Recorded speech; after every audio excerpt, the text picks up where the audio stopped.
I call it, I mean, you could call it dime store trash. It's airport fodder, though, I think is the other way to call it. Because it means that you're just reading it as a pastime. Well, I was saying like a it's beach just read. kind of there. That's what I would call a beach read. A beach read, like a summer. Oh, a beach read. I thought you said a beach read, and I was like, what the hell is a beach read? I just thought this was some sort of literary phrase I'd never heard before.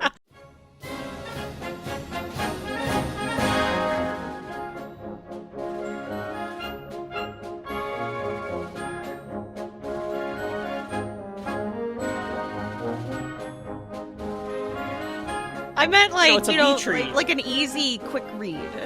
You're... Yeah, but that's what I mean, where it's like you just pick it up at the convenience store or at the duty-free shop because I'm going to read it on the plane. Like, it's in one ear, out the other. I suppose. Because our side mission is over after this, but you're going to take it upon yourself to have another side mission where you read the Bourne Identity, the book. Yes. Yes, I am. What are all the other titles? You said there were 19. There's 19. I think there's 19. How could there be 19 of this? 20. I'm so sorry. There are 20. My bad. I missed one. Okay, what I think it's because it came out this year. Okay, the original author is dead. So I'm just saying. Oh, and there's another one for next year. Yeah. So do you see what I mean? Dime store trash. This is. So the first three fucking are what AI you expect. is writing these. So the first three are what you expect. Identity, Supremacy, Ultimatum. All right. Okay. By Robert which Ludlum. None of them have anything to do with the movies. Nothing. Absolutely nothing except for the name. Then from 4 through 14 there's got to be a legacy in is by Eric Van Lustbader, which sounds like a fake name, sir. I will say you have a very fake name. That's a fake name. And then 15 through 22, but I mean, I think it's only 20 is out right now, so is by Brian Freeman. Any good titles in that group? They all start with The Bourne. Excellent. Okay, every single one of them. So I'm just going to do the third word. Okay. Legacy. Yes. Betrayal. Okay. Sanction. That's bad. Deception. Fine. Objective. That's Dominion. Dumb. Okay. Imperative. Now they're just pulling out a thesaurus. Retribution. Okay. Ascendancy. Enigma. Okay, that's ridiculous. Initiative. I mean, that's because it's like a code. Initiative. All right. The Bourne Initiative. Fine. Okay, and then Evolution. The Bourne Evolution. Yep, okay. This is the third person writing Are it. there so dinosaurs I'm assuming it's, in that one? I have no idea. I'm assuming it's just because it's like, oh, we're redoing it again, like because now this Brian Freeman took over, and he's doing so. He does Evolution, Treachery, okay. Sacrifice, all right, Defiance, Shadow. That's dumb. That one's bad. And the one that just came out is Bourne Vendetta. Shadow. Yeah, that's the Bourne Vendetta. Okay. And then the next two are going to be Escape and Revenge. The Bourne Escape. Mm-hmm. That also comes out this year. So he wrote two to come out in 1 year. Oh, the AI is going overtime this year. Speaking of AI going overtime, I am Kevin. And I'm Rachel. And this is Shelf Life, the Summer of Spies. Podcast. Dun, dun, dun. Go on. Doing it. Go on. A podcast where a brother and sister team go through all things pop culture, no matter the genre, to determine whether or not the subject at hand belongs on your shelf, be it digital or physical. And Rachel, we have been going through the side mission here at the Shelf Life. We have been going through our side mission that we have named. Rachel has named Spy Summer. I've been calling it the Summer of Spies. Either way, it is our last. It's the same thing. It's either the summer, way, there are spies. Do with it what you will. That's what it is, yes. We have come to the point where we have one dossier left because it is time for the main event of the Summer of Spies of Volume 6. Rachel, what is up for contention to the shelf today?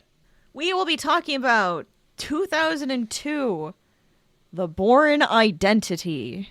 Doug Liman's 2002 movie, The Bourne Identity, a game changer for the action and spy genre back in the day, is the main event here because of its impact and because of Rachel's personal feelings, I think, toward this one, or nostalgia for it. Rachel, please to describe what the Bourne Identity is about and your history with the Bourne Identity. The Bourne Identity... And I guess the Bourne movies, I should say, too. That's true. The Bourne Identity is about a man who finds out he has amnesia. And that he's also... You find out you have amnesia? I guess you can, guess, right? Like, you don't remember anything. Yeah, like, oh, wait, I have amnesia. I must have amnesia. I guess that's a I don't know weird why way I of remember saying that it. that's a thing. We follow the main character who wakes up on a boat with amnesia. He doesn't know who he is. He doesn't know what's going on. He figures out that he must be some sort of assassin or spy, is being chased around by people trying to get captured. And he is also trying to figure out really who is he, what is his actual identity. Yeah, he's trying to figure out who he is and realizes that he has abilities that normal people wouldn't have. Yes. That's the way to say it. Interestingly enough, because of like this coming out in the summer of 2002, it fits into our theme of like we just go into these spy spurts as a society for some reason. Because like Kim Possible comes out a little later on that year. Mm-hmm. Totally Spies came out the year before.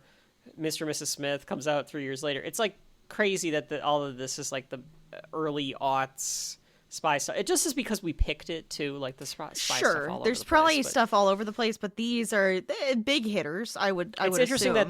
that they're that concentrated. This, of course, being the main event. Rachel, what is your history with Bourne Identity? The Bourne series and the Bourne Identity. This was one that our dad and I would watch. I think we actually went to see this. Did you go see it in the theater? Yeah.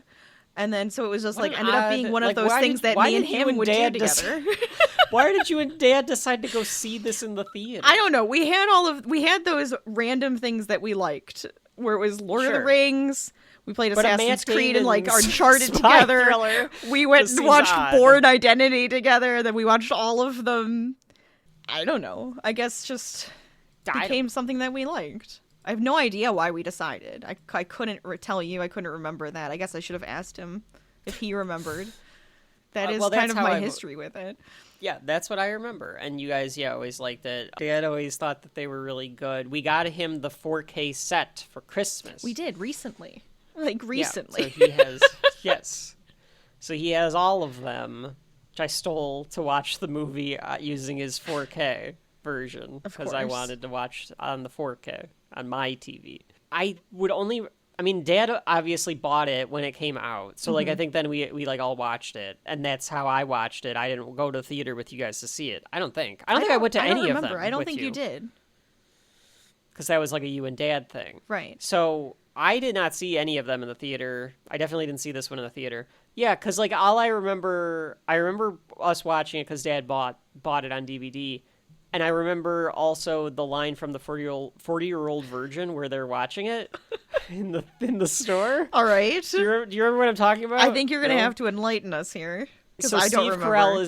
Steve Carell is yelling at all of them because they screwed up his date or whatever. Of course. But they're not really paying attention. They're watching the Bourne Identity in the background. And Paul Rudd says, I always thought that Matt Damon was kind of a Streisand, but he's kicking ass in this one.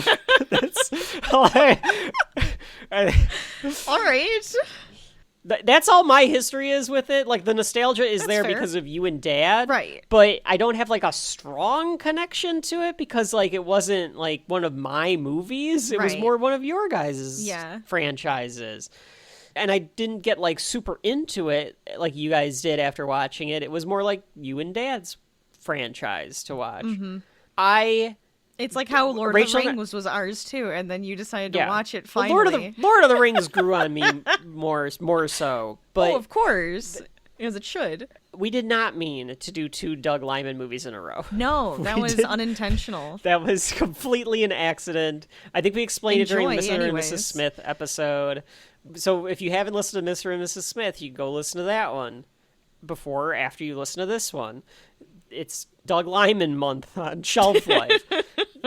We tried to, in fact, Rachel wanted to do, we explained it on Mr. and Mrs. Smith, I think, so you can cut it here, keep it on both if you feel like, Rachel. Because if they don't watch that one, now they understand. You should listen to that one, but Rachel went through, she's got her list of spy movies. I did. As a subgenre on the list. And she picked True Lies. That's and I right. was like, Rachel, we can't do True Lies. We're doing a James Cameron Arnie movie with Terminator earlier in the summer before the Summer of Spies started. But I needed Check that back genre of spy. That's kind of what I was going for. So then she was like, well, what about Total Recall? And I was like, that's Arnie, though. Again, we're going to do two I Arnie did that movies, again. do Summer of I Arnold. know. I was like, it could have just been the whole summer of Arnie. I could have just picked all Arnie movies because I was just like, I kept doing it. I was like, dang it, that's not what I wanted to do. So then she came up with Mr. and Mrs. Smith, and we were like, okay, great, we'll put that in. Mr. and Mrs. Smith. We had Bourne Identity then as the main event. Then when we looked up Mr. and Mrs. Smith, we were like, oh, shit. Because I always remember Paul Greengrass being the director of the Bourne movies. Mm-hmm. I didn't think Doug Liman was the director. I thought it was Paul Greengrass. And then you realize that Doug Liman did Bourne Identity, and then Paul Greengrass takes it over and does Supremacy and Ultimatum. I did not know that. So yes, we have two movies in a row by the same director. Not usually done by Shelf Life, but no, not here typically. we are. It happens. But, it's fine. But Calm because down. it's fresh in our... Yeah, that's right. Shut up. It's not your podcast. It's our podcast. Only I dance. Yeah. I want somebody at home to have gotten so mad that we did the director twice in a row, and it's like, and them just to be like, but they said that they do diverse stuff all the time. This isn't Blank Check. What the fuck? Calm down. Anyway. It's one season. Jesus. First of all, Blank Check, good podcast. It is. Griffin, David, we'll come on your show. You come on ours. That'll be interesting. Doug Liman. We did Mr. and Mrs. Smith.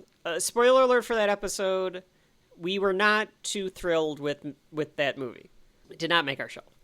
Either Or did it? Go find out. Or go find out.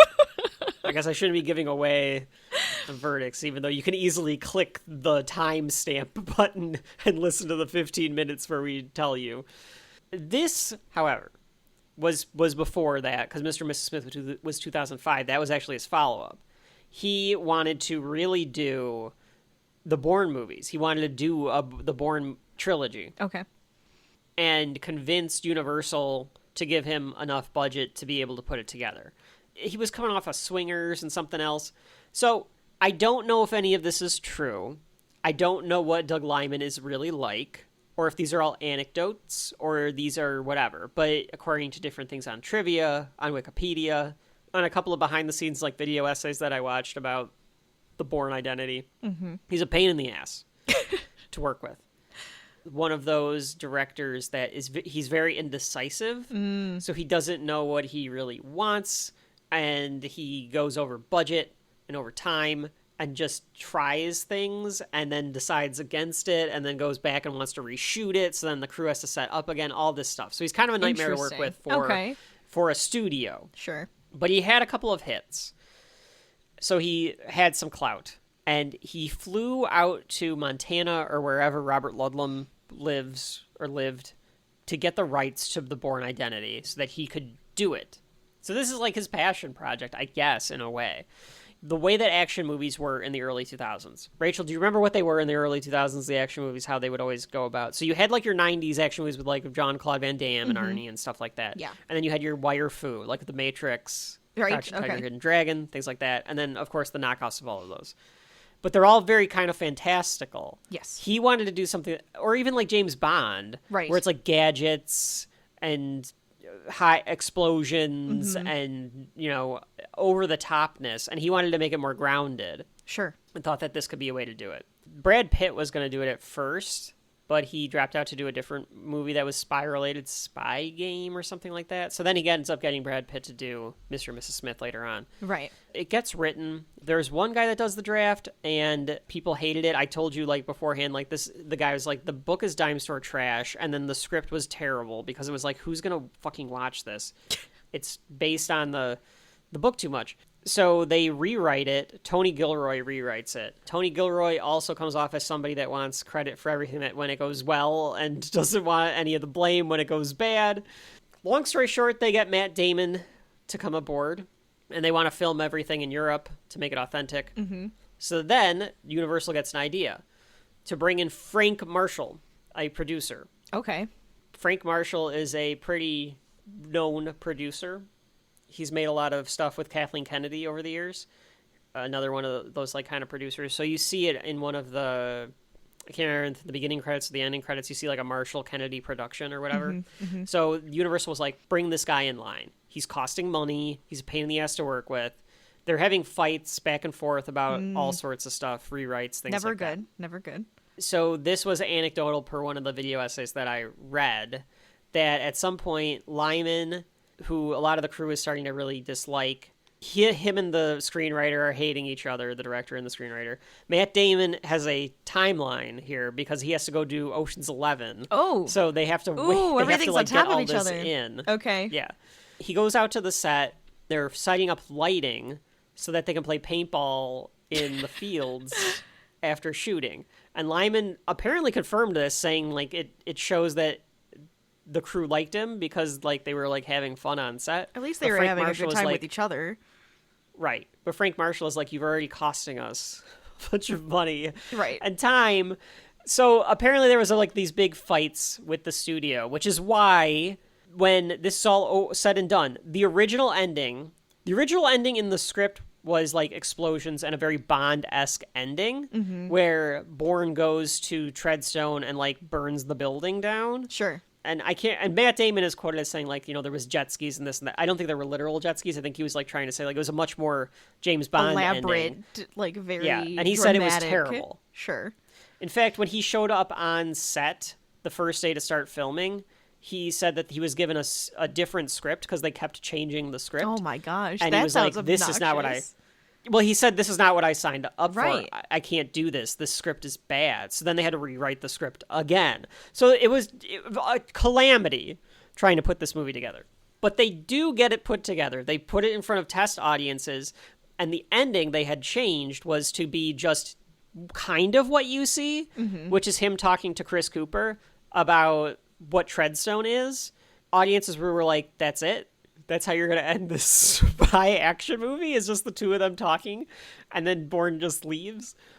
So they were like, you know what? They're right. We need to put an action scene here. So a year after filming ended, they brought back Jason Bourne, Matt Damon, to film the fight scene in the hallway that you get, which is very good. That fight scene is like one of the memorable parts Of course. of the movie.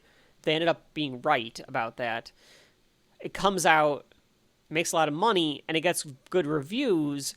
At the time, people are saying, like, okay, this is completely different. This is different. So people are going to see it. It has a good word of mouth because of that, because it's different. The difference, of course, is that the fighting is very grounded. Yes. And I would say so. nothing that happens to him seems superhuman he actually gets outside hurt. of... Yeah, exactly. So even if he does something that seems ridiculous, he actually does get hurt from it. He limps. He's bleeding. You know, he's a little bit more of like a guy than this guy who just like gets up, fixes his tie, and walks away like, I just did something ridiculous. Yeah. He seems not more the like same. like a brainwash type of character. I think after 23 years of watching action movies ape from the Bourne Identity, or just the Bourne series in general, it has the Halloween effect to it. I could see that. Because there's a lot of stuff in here that's taken by various action movies, by the MCU technically, like with Bucky, even though Bucky's... Yes. Actually, Bucky's 2005 comes back to the comic book world, so yeah, even Marvel. Absolutely. Like, there's a lot of stuff that kind of comes, that this is the impetus for a lot of stuff in the action world. But Doug Liman, Universal's like, you're not coming back for the sequels. You're not stand doing them. you. You're the worst. So that's when they got Paul Greengrass. This, however, is exactly what he told Universal that he was going to give them. A different type of action movie. Fair enough. So you can't really fault him for that, even though he might have been a pain in the ass. He had a good idea. That's Yeah, it was a good idea, and he did it well. Did he do it well? That's the question. Rachel, the question is, does the Bourne Identity have shelf life? Rachel, anything else before we hit the break? I don't think so. I'm good. I'm ready to talk about some chase scenes in action. Then when we get back, after a word from our fake sponsor, we will walk through the main event of Volume 6, The Bourne Identity. This episode of Shelf Life is sponsored by Treadstone. At Treadstone, we believe in unlocking your full potential by completely erasing everything that makes you, you. Our elite operatives enjoy benefits such as sudden fluency in multiple languages, hand-to-hand combat skills they don't remember learning, and the ability to outrun, outfight, and outparanoia anyone on the planet. Of course, side effects may include memory loss, emotional detachment, rooftop chases, and an unsettling knowledge of how to kill someone with a ballpoint pen. But hey, self-improvement takes many forms. Treadstone, because sometimes the best version of yourself is a weaponized one. And we're back with another walkthrough, this time the main event, Volume 6. Would you The Bourne forget? Identity. Did you forget what we were going to talk about? That's right. I have amnesia. Great. It's very serious. I don't know who I am. I'm the dude I just made him sit down in front of a disguised as microphone. another dude. I just made you That's sit right. down in front of a microphone. You and made I said, me watch You're the a Bourne podcast Identity, person. and now it just comes naturally to me. I can just talk about this stuff for hours on end. Perfect. Way, way too much. Hours on end. Hours. It begins. The Universal logo. No Universal Triumph, just the wind. That's right. That's not there. No. That actually was a point of contention between the studio was. and Doug Lyman. Of course it was. Lyman wanted the ocean sound, and Frank Marshall was like, or the studio was like, no, actually, we put the big triumph is there because it tells people that the movie's starting, so that they stop Talking. chatting and talking Yeah. and stuff. And then when he watched the previews and people were still talking because they didn't realize that the movie Right. was starting yet, he was like, oh. Now I know. Now I know get what they're it. talking about. Like I Right. get it. Yeah. So Well, it's that's unlike- you don't think about that, but I guess that is like a brain Sure. thing because like I'm never talking. Like you and I know when a movie's about to start. Yes. Like we just watched Fantastic Four, And which that doesn't I need to didn't be in even this, know. but That doesn't count started because that without- just started and I was like, all That right, was a weird It was start. jarring. Most of the time though, that you can tell like okay, this has got to be the big trailer to end it, and then there's like a little like go like get your snacks or whatever Yes. shit, and then Let's it starts. all go to the lobby. Oh wait, it's not that one. It's like usually something cringy. yeah. But I could see where a lot of people who aren't paying attention like we would to the movie theater sequence of events Yes. would be like, oh, this is the music is starting. It's time for the Right. movie. It begins with a shadow of a body floating in a storm in the middle of the ocean. And there's guys playing cards on a ship. The imagery of the body shadow, Yes. pretty good. Yes. In the water there. Mm-hmm. I like how it looks. It gets redone in Pirates of the Caribbean. It does. It does. I was gonna say Bourne Ultimatum, but I was like, no, I gotta say it's from At World's End. A recurring shot in the decade would be Of a course. body in the water. Body in the like water this. of the ocean. That's actually kind of true. That happens. Well, they want a to handful of parallel time. in the trilogy. They want to parallel this first shot of Of Jason course. Bourne, of course, with the last shot of Jason Bourne, which we'll talk about one day, I'm sure. There's a guy up on deck in the heavy storm. He's trying to like take care of some stuff. There's a light on Bourne's body. Yeah, it's a like flashing blinking. light. Mm-hmm. What is that? Because did he have the foresight as he was falling off of the ship, as we learn later, to like? Oh, do you press think something it's on him? kind of one of those distress signals, maybe, or something like that? Yeah, It could be. it's got to be. Absolutely could be. Why 'cause else it's would he just- start It's just like a blinking? blinking light. It looks like something you'd have on a bicycle. Yes, that's right. So then the title drops as the body's like in the water, so we see the Bourne Identity, and they're pulling him up on the boat. They think he's dead, Yes. but then his hand moves, so they realize like, oh, he's not dead. I would have thought I was expecting the cliched Like him cough cough up and the cough water. off the water? Yeah. Would that have been? Which would have been okay in Yeah. this type of movie. But I think they're just trying him to just, like, avoid every twitching. spy cliche they possibly can. I think they're like purposely doing it. Sure. They put him on the card table, so the poker game is over, unfortunately. I'm guessing at least one of these surly French fishermen I think they were they complained French? about Are the they game. Italian? I thought, were they German? They're some sort of, maybe they're, no, they're French. Were they I French? think. Wait, maybe not. I think it says Italian. Maybe they're Italian.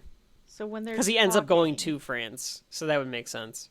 Let me just see what it says when they're talking with the subtitles. Yeah, it says continues in Italian. Chatter continues in Italian is what it says. Okay, so it's Italian. That makes I think sense. it might be Italian. It's hard to catch right away unless you're like fluent in it, you know? Because these guys are talking fair. fast and over each other. Well, It's they're just like, I have no they're idea. both love languages, Rachel. Oh, fair. They also kind of meld. It's true. But I think one of these surly Italian fishermen, at least, was like, I was up in that game, and then you threw that fucking guy on the table, That's and right. now I'm down $50 or whatever. Whatever. I can't do an Italian accent without doing an Italian-American accent, so I don't know how to do the Italian That's accent. fair. Oh, yeah, no, if you do like yes, I'm Mario. like do French Italian, and then I think you'll be fine. I'll just do Mario. I was up in the game. Now I'm going to be down to 50 points. I like to believe Mario is on that boat. I would love if Mario. Mario Mario's and a plumber Luigi. that kind of like fits. Oh, like, who is this no, man? Mario. Who does he think he is? I was losing no. the whole time. There's a spy on the boat. We need to get them off of here. He probably works for Waluigi. He Mario works for could have been Wario. in Treadstone. I could see that actually. He's spry. quiet. He jumps pretty well. He doesn't usually talk. They just go to Brian Cox and they're like, "We have our new recruit. I am here to join your spy ranks. I'm going to be such a good assassin." Aw. Your first mission, Wahoo! Mario, is to kill. He's behind enemy lines. He's a rogue agent. His name, Wario. Oh no. You know what, though? I kind of want that movie. Give me that movie, It sounds Hollywood. kind of Give fun, me honestly. The Bourne Identity, but it's Mario, and he has to kill Wario, who is I a like rogue that. agent I like that for a the lot. Mushroom Kingdom or whatever. He was a spy for Toad. For Toad. For Treadstone, it's Toadstone. Or Toadstool. They call it Toadstool instead of Call it Treadstone. Toadstool. Oh my There you god, go. that's perfect. Anyway, so Mario is the spy. He's on the boat or whatever we're talking about. That's he's right. a fisherman in this case. Yeah, he's Mario the and Luigi are fisherman. fisherman on the boat. They put him on the card table, and I guess this doctor. Yeah, I would say I he thought- probably has some like doctor to him at least. I assume Somebody who he's- can at he's least the- do something that can help. Yeah, I think he's the cook, and he doubles as their doctor. He's got steady hands. That's all that matters. All That's right. right. I know how to fry up. That's French again. I know how to I think fry it's up an fine. egg, and I can also take out the bullet of the back. He might be French. I don't know. Maybe they're just speaking Italian for fun. I This have no idea. This doctor sounds a little French. Like if He they might. put He Jean might. Maybe Reno he is in French. this Maybe the other place- guys are Italian. Let's It's all call the him same. French. It's all- He's it's all French. European.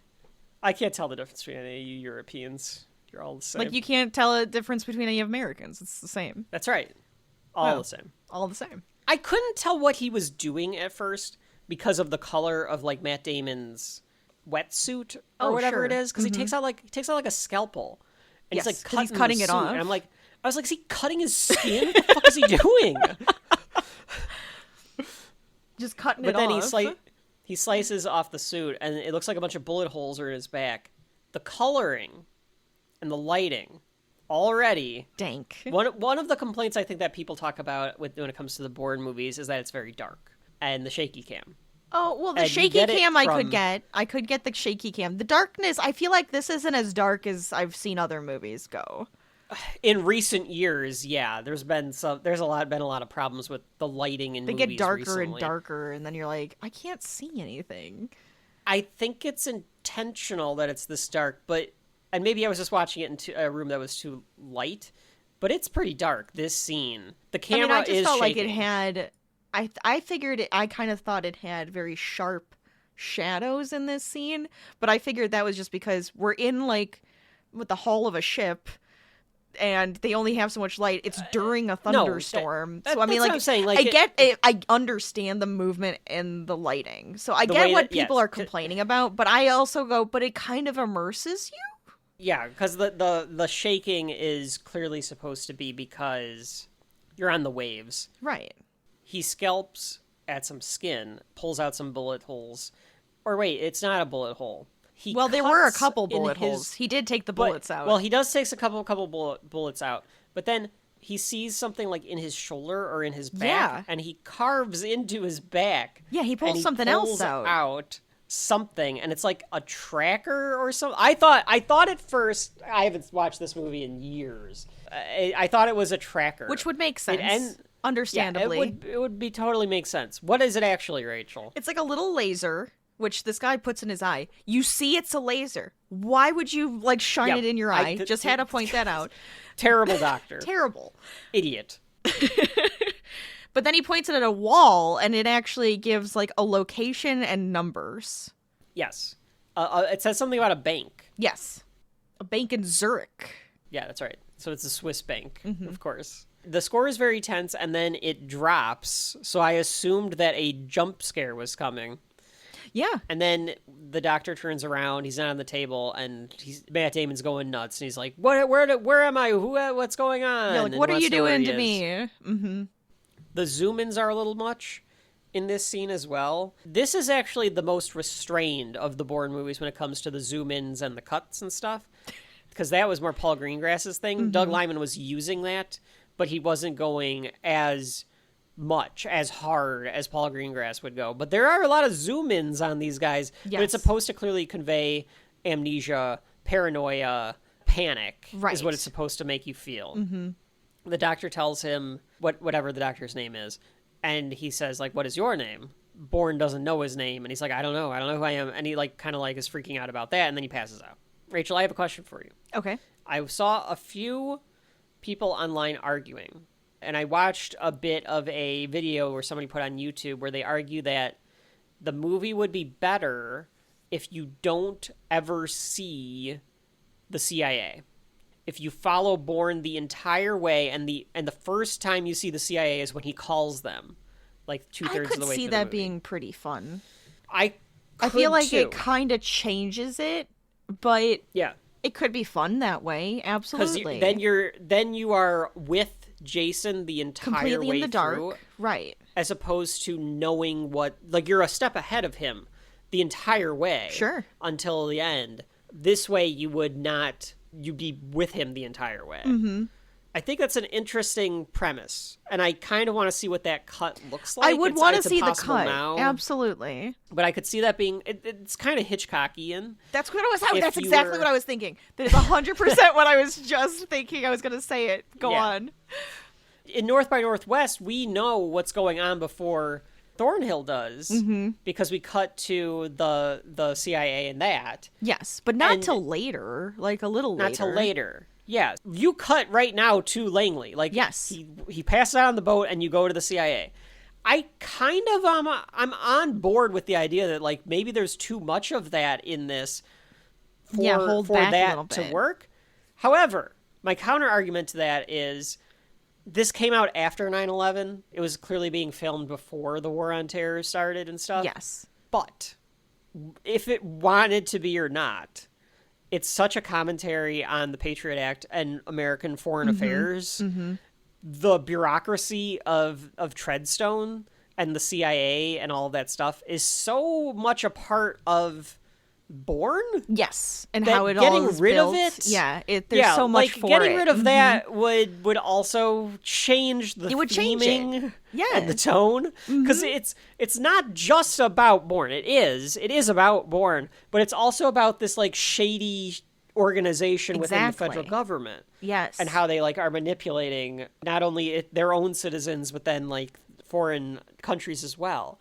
So I'm torn on it. I am too. I understand it, and I could see that being very fun, of course. But I don't know. I mean, this is the way it is, so... Yeah, I kind of want to see it. Even if they just held back a little bit more and introduced it That's slowly, what I'm thinking. I think that's what I would want. Just hold back a little bit, introduce it slowly. It doesn't have to... I don't have to be completely in the dark. At least show some red herring stuff going on or something. Or hold it back a bit, or like wait a little while and then show them later on in the movie, Mm-hmm. like you do with North by Northwest, and then do flashbacks to them doing some stuff Right. later on, and then Right. you can like catch up with it then. Yeah. Or even if they really want to confuse us, do stuff out of order with them, and then it could be really kind of fun because then they're kind of a little bit more sporadic, and it makes us feel like we have amnesia too. You don't feel need like to be I've seen confusing that your done. audience that much. Oh no, I'm sure it has been. Yeah. It was probably like, what the fuck is going on, or whatever. But it's a great reveal. We go to the CIA. It's like a good reveal piece when stuff like that happens. I like it. We go to the CIA, and the computers are hilariously out of date. They are these They're so giant big. They're so big and old. PCs. like you kind of forget how Clunky. far like monitors have come, because you look at these and these are clunky ass computers. On my desk, my monitor would come out here, and I'd have to have my keyboard underneath in a little pull-out tray just so that I could have more space because of how big the computer is. Like the idea that these computers would be like considered state of the art or something because it's like the CIA's computers, of and they just course. are like terrible looking. Some dweeb walks in and goes to the boss, tells him it's done. The boss, who is played by Chris Cooper, is looking at a photo of a boat. Well, he says Two mission characters- failed. Oh yeah, that's true. This is mission failed. But That's go right. on. What we learn later is that Bourne was supposed to be on a mission to kill somebody named Wambazi. Well, I don't know if we have to tell him that now. That's true. We can I wait was till just later. saying it's mission failed, and you were going to say something about the characters. Well, Chris Cooper and Brian Cox are playing like the two heads of Treadstone Yes. and like the two like directors of the CIA in this. Lyman wanted to get, he told the studio or told the cast or director or whoever, said, I want a Chris Cooper and Brian Cox type actors for these roles. And the studio said, why don't you just get Chris Cooper and Brian Cox if you want those All right, well, type if you of want actors. them, then get them? I guess his idea was, I want them, but if they don't want to do it, I want someone like them, right? I think he was like, yeah, I want someone like them, or if the budget is tight, like then let's Sure. get. But I think they were like, you can afford them, It's so fine. you might as well get them. I think because when he had Brad Pitt, it was Brad Pitt was probably taking up more money than Matt Damon would have been taking up. Damon actually credits the movie with like revitalizing his career. Oh, sure. It took him into a whole different light. Yeah. Hence the 40-year-old virgin line. Like he becomes a different type of. He can do more different types of movies because of the Bourne Identity. Mm-hmm. We go back to the fishing boat. Bourne is helping them pull in the nets. If you're going to be on the boat, you got to work. That's how a fishing Goddamn boat right, we're works. throwing you back over. What do you think you're going to do? You pull in the net. You want to help. I don't care how many bullets are in your back. I was going to say your accent was good on that one. Like, I was like, that's fine. That works. His body is healing, and he's basically Batman. He's doing pull-ups on the poop deck and stuff. Like, he's trying to get out of that cave because he's got to go find Bane to kill him and whatever. So Right, he's yeah. just healing his back, things like that. I need to get back to Gotham, he says in French to himself, or Italian. And he keeps telling himself in the mirror, if you know who I am, Tell me. tell me. Why don't you tell me who I am? Why don't you just tell me who I am? That was so stupid. It had nothing to do with anything. But it worked. If you know the name of me, press 1. Why don't you just tell me my name? Oh, God. He's looking at maps to try to figure out where he is and Could where have he come from. was, like where he could have like floated from. The doctor's like, did you tie this? He like ties this like knot together, and it's like the same like thing that a fisherman would know how to Right. tie these knots. And he tells the doctor, like, I know how to read and write, and And so I just pick do up the this rope and and I that. tied it. I don't know. yeah, like he has all these get instincts it. and he has no idea why. And the doctor's like, yes, it's all coming back. It's all coming back to you. And he's like, no, it's not. That's he's the so problem. It's been angry. 2 weeks. The whole look of the boat He is should good have just stayed too. with the Like, boat. I think he would have been fine. he should have just stayed on the boat. Like, now you're a fisherman. Just That's be a all. You're fisherman just for a fisherman now. while. It's okay. Like his curiosity, because they never would have found him on that. no, fucking boat. I don't He think would've they been would fine. have. Even if they ever dock, like it's fine. You're with Yeah, the you're a fishermen now. They're not gonna Grow a find beard, you're good to go. Yeah, that's the problem. He's got Matt such a baby Damon, face. Young Matt Damon would have to... He looks so young He looks in this so movie. young. Yeah. It's a kind of crazy, because it's been 20 years, which is a long time, but he looks like a baby. Baby face. He looks like John Cena. He does. I can see that. Yeah. Young John Cena, obviously. Well, yeah, that's what I mean. But they're both too old now. Like, Matt Damon can't Right. play John Cena in the John Cena story. It would have been great. They're both 50 or They're whatever. both the same age. It just doesn't work. I like the look of the boat.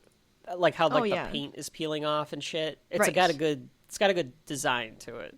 I like it too. They tell him he needs to rest and he'll come back to You him. can smell the fish. And I'm sorry, go on. yeah, you can. Yeah, it's stinky. That's the only problem. He's like, I know that this is not the smell I'm used to. I can tell that. He's standing on the boat and watching the 4K Rachel. I was like, okay, this looks all right in 4K. Him standing on the boat. I can see the grain. The doctor gives him money and says that it should be enough to get to Switzerland. Because he's like, I don't even have a name. Like, Right. we're going to dock tomorrow. Yes. Maybe Like, what am I this is supposed one to of those do? type of boats where like the crew like comes back 3 months from now, like it's a 3-month thing, you know, you're 3 on 3 off or 6 on 6 off. He's like, I don't know what the fuck I'm gonna do. Yeah. I guess he would just have to get on the next boat. Guess I just have to be constantly in the water. That's it. This is my life now. I don't know what it was The before. whole movie has a bit of a gray tinge to it, doesn't it? Yes. It has this this filter, this gradient on it that makes everything a little gray. Is that intentional? Because like his I think memories so. are gray and filmy and I was gonna say maybe because that's the first half of the movie. It's very visible, and it gets less visible later on in the movie. You don't see it as much. so because he's remembering and it's coming back to him. Not That's really, what I but a wondered. little bit at a time. It's like a shitty winter day. You can kind of tell because everything is gray, and I don't think there's snow on the ground yet in Switzerland. There's snow on the ground later for sure. Right. He heads on a train because it's a spy movie. You can't do a spy movie without a train. You gotta be on a train. You have to. Right. There has to be a train. Always. I don't think we've done one yet, unless you count Master of Disguise, and I don't. Well, Master of Disguise didn't have a train. Mr. and Mrs. Smith didn't. You're right. You're right. Yeah. It didn't. Huh. Well, the good ones have to have a train. Just make sure to check that off your bingo card. That's right. He's looking at his reflection in the train window, which I liked. Yes. That was very on the nose because he's clearly like he's looking at his reflection. Yes. In the His train. muddled and, reflection too, because it's just Yeah. kind of like there's two of him. I don't know how the EU works. Okay. And I know, like, when you live in the EU, you can go to other countries way easier than you could say the United States or something like that. A passport. Right. Can you just hop on trains and go from country to country? Well, don't you have to have your passport? I thought you have to have something that shows that you're a citizen I would of the assume EU. you have to have papers of some sort. Like, yeah, like how the hell's he getting on this train? It's I don't know. It's a good question. Do you think that there was a whole Roger Thornhill scene that we missed where he hides in the bathroom while the That's totally what it While was. the The train conductor's grabbing conductors come tickets. by. He's just like, he watched I North don't by want to deal with Northwest this before he got on Yes. the train? He was like, all right, I'll just do the same thing. That's fine. Right. He Like, I know the instinctively knew beats. to go into the bathroom. I know what I'm supposed to do. Yeah, he just goes in the bathroom instinctually and then goes, "Why did I come Yeah. in here?" And then he leaves, but the train Like conductor's Luther already left. or Roger Thornhill. Yeah, exactly. He has the thing that was in his back about the bank. He's got that in his hand. And then the next thing we see him is sleeping on a bench, presumably somewhere where they speak German. So Yes. I guess the train got him that far for that period of time. Yes. These cops come to tell him to move. And they even do, because it's Germany, because you have to. Do you have your papers? We need They ask identification. Yes. And he's like, I don't have my papers. And then I he starts lost them." speaking And German. In the middle, he starts speaking German. Matt Damon does a really good job of It's looking like very surprised yes. that he started speaking German, too. It was Like, very it's- like just it's easily subtle into it and- too. yeah. Mm-hmm. The police get frustrated with him. I don't think they were going to hit him with the club. They were going to do like that thing you do with like the bums where you're like, come on, get out of here, get out of here. Oh, like they were going to like poke him. Well, I think they were technically taking him in because he doesn't have his identification. He's sleeping in the park. I think they were going to take him in, kind of like you he's think they were just going to take him in, make him sit in the drunk bum. tank? Yes. Yeah. And he could figure out his stuff later. Yeah, I guess that's true. They probably would have thrown him in the drunk tank, and then Treadstone definitely would have found him. All right, because I was like, they're just telling him like, get out of here, get out of here. So they kind of like poke him with the club, and he grabs it instinctively, and then just beats the shit out of them. Yeah, hits them both, grabs runs the gun. Away. Like he even takes the bullets out of the gun, drops it, and then runs. Like, why did I just do that? There's a lot of back and forth between the CIA and Bourne in this. There's probably some parts where we'll just like do like, okay, well, let's do like 3 scenes with the CIA and then we'll go back to Bourne at this. I can't tell, but we'll see how the flow works for us here. There's a guy talking at the CIA, and the CIA wants to take out Bourne. That's Chris Cooper's thing, is he's like, we got to take Bourne out. We haven't found him. Wombasi Yes. is talking. This is when we get to see Wombasi. He's on the TV, and he's saying that somebody tried to assassinate him, and they can come get me. Yeah, come at me. He's like, you come find me. Try it again. Yeah. And of course, you need a suspicious character. You need someone that the audience goes, I don't think that this guy's on the up and up. And when you need that guy, you hire Brian Cox. Yes, you do. Always. I mean, Rachel Brian Cox. Yes. He's like a shady character in everything, shady, suspicious old man. Because he just plays it so well that like I mean I half expected him to be like, there are no answers for you that way, Jason. Thank you. I was like, please do the voice from X-Men. You'll find no answers, Jason.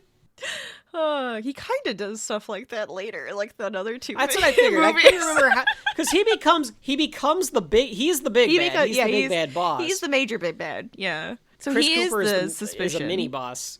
Yeah. Mm-hmm. Whoever's in charge of the CIA, like the director of the CIA, or whoever's like showing them that Wombasi is saying this stuff. Yeah, he's like pissed off because he's going. If this is true, I'm looking at all of you guys. If one of you guys is behind this, that's kind of what's happening right now. It reads like they did not authorize a hit. Yes. On Wombasi. Exactly. They're saying that Wombasi's a pain in the ass. He was a pain in the ass when he was in charge of whatever he was in charge of, and then he got overthrown, and now he's even a bigger pain in the ass because now he's like a terrorist. Nobody said that they could take him out. So that means that somebody, one of like his directors, yes, authorized. Yeah, who him authorized to be taken it? out. When you did it, pointing fingers. Do you think he knows it was Brian Cox? How could you not know it was Brian Cox? Well, it wasn't. How did they not know? It wasn't. Of course it was. It was Chris Cooper? Yes. You're saying it was Chris Cooper. Yeah. So Brian Cox didn't even know. I don't think he was happened. involved in this part of it. I think it was maybe spoken of, but I don't think he was. I don't think he authorized it, or maybe he did, because he does kind of act like, I bet it was that dick. Like that's kind of how he acts. Well, he does. Yeah, he like goes into the room. I don't remember if he does this now or later, but he like goes in the room and is like, were you the one that authorized this? See, like, he, so he questions points him. the finger. Yeah. I think they even are like that lunch, and you can tell it's Christmas time. This is a Christmas movie. Oh, because there's poinsettias everywhere. There's poinsettias on all the tables.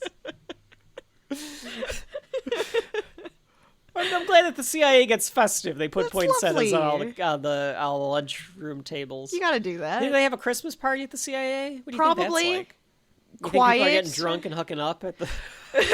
Probably at the beginning it's very quiet until like the main guys leave, and then it gets really rowdy. That's my guess. I like how I was going to do a bit about all of the CIA agents hooking up at the Christmas party and putting lampshades on their head, and you're like, no, it's like quiet. And it's awkward, and no one really wants to be there. Well, that's hey, Jason, how are you? What did you get for your Secret Santa? Oh, another gun. Goodie. Wonderful. Oh, it's a golden revolver. Thank you. I'm going to say it's both. It starts off awkward. The main guys leave. Lampshades all around. All right, that's lampshades on hands. I don't remember who I am. This is why he was at the Christmas party. It's all gone. All I can remember is a Christmas party, flashes of a I was Christmas sitting on party. Santa's lap. Do you think they would be like Xeroxing their butt cheeks? I feel like that's also something that would happen at the CIA. I received a fax of Jason Bourne's ass cheeks. Chris Cooper.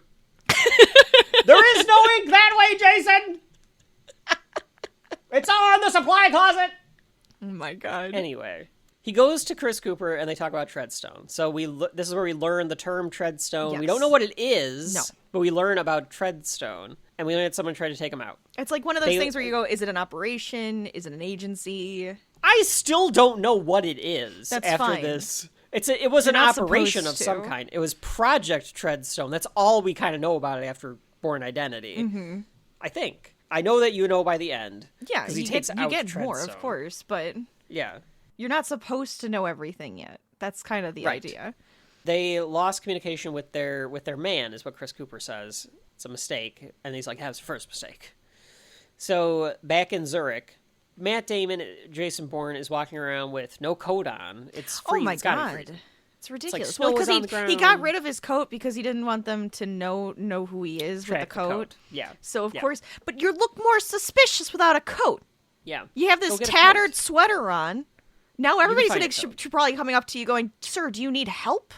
Like Yeah. I would assume that's what the police are take looking a- at him now. Again, take a page out of Batman's book, find a homeless person, and Take his pay him coat. for his coat. Perfect.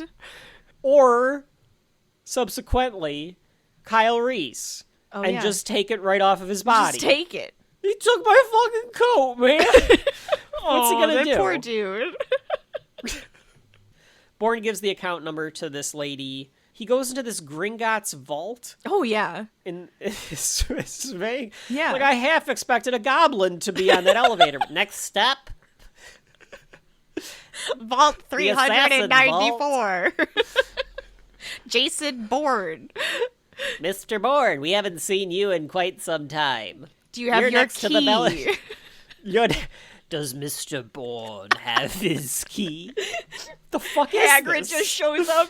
Wait, I have it for you, Jason.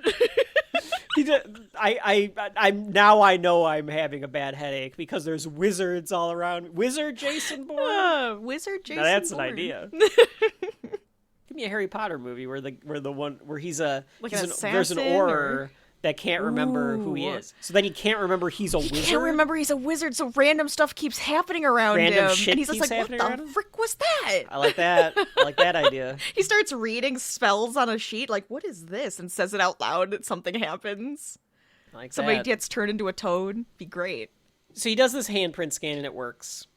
He's tense throughout this, and there are more like kind of zoom ins, not like to the extent that De Palma was doing in Mission Impossible, but clearly like the little steady cam, shaky cam thing to make you feel it from his perspective. Disoriented. A little disoriented. Yeah. And this is again where I was thinking about the idea of like if you never went to the CIA, so you don't know who you are. If we wouldn't have gone to the CIA, we wouldn't have known who he is. Yes. So it would have just been us with this guy who has a Swiss bank account. He doesn't remember who he is. He beat up these cops instinctually. You'd be putting it together with him. Absolutely. Like something like I'm weird, like something's weird. Right. But you also wouldn't know who if someone's after him until Yes, this scene. we don't know where somebody's there's after like him. somebody like eyeing him up. Like one of the guards is like has like an Yeah, he, eye like- on him. Right. That'd be like your first suspicion that like somebody's after him now. Mm-hmm. There's a safety deposit box with a passport and stuff, and it says that his name is Jason Bourne. Born August 21st. Not quite the day that this drops, but close. Oh, look at that. But then, and he realizes that he lives in Paris, but then he finds all these other passports in the safety deposit box from a bunch of other countries, including like Brazil and stuff. Yeah. And there's some other different names. There's There's a like- lot. There's a lot of stuff in there now. Is it John Michael Caine? John Is Michael that the one Caine. name? Yes. John Michael Caine. John Michael Caine. I hope he did Oh, the yeah, accent for it too. That's when he pretends to be John Michael Caine, he does the accent. He Hello goes, there, John I am Michael John Caine. Michael Caine. He goes, wait, where'd that come from? I became a butler. I was a butler in England. And then I became a drug runner in the Bahamas. And I took this fishing family down there. It's amazing. I don't know why Jaws 4 and Alfred are my two Michael Caine go-tos, but they are. He takes stuff. He takes everything out of it and puts everything, it in a bag. everything from the box, which has like a bunch of money in it, of different currency, all those different passports with his names on it, like different names. How much is he getting paid to be an assassin? Probably a lot. Or do you think that this is CIA money that he stores that he's like stealing in there? I think that this is a lot of money. I have a feeling it's both, but I think how could you not get paid tons of money to do stuff like this? You have to. I don't know. You have CIA to. operatives I'm not going to do anything for less than $500,000. All right, so okay, Eddie. So I would imagine that they get paid a lot. Reach out to us. Let us know. Yeah, if you're an assassin or a spy, if you wouldn't mind, sharing the numbers, would be kind of cool to see. I'd like you don't have to tell us who you are, obviously. I'd like to know if I should get in that racket, I guess is what I'm saying. Right. I might already be in it. I don't know yet. You don't know.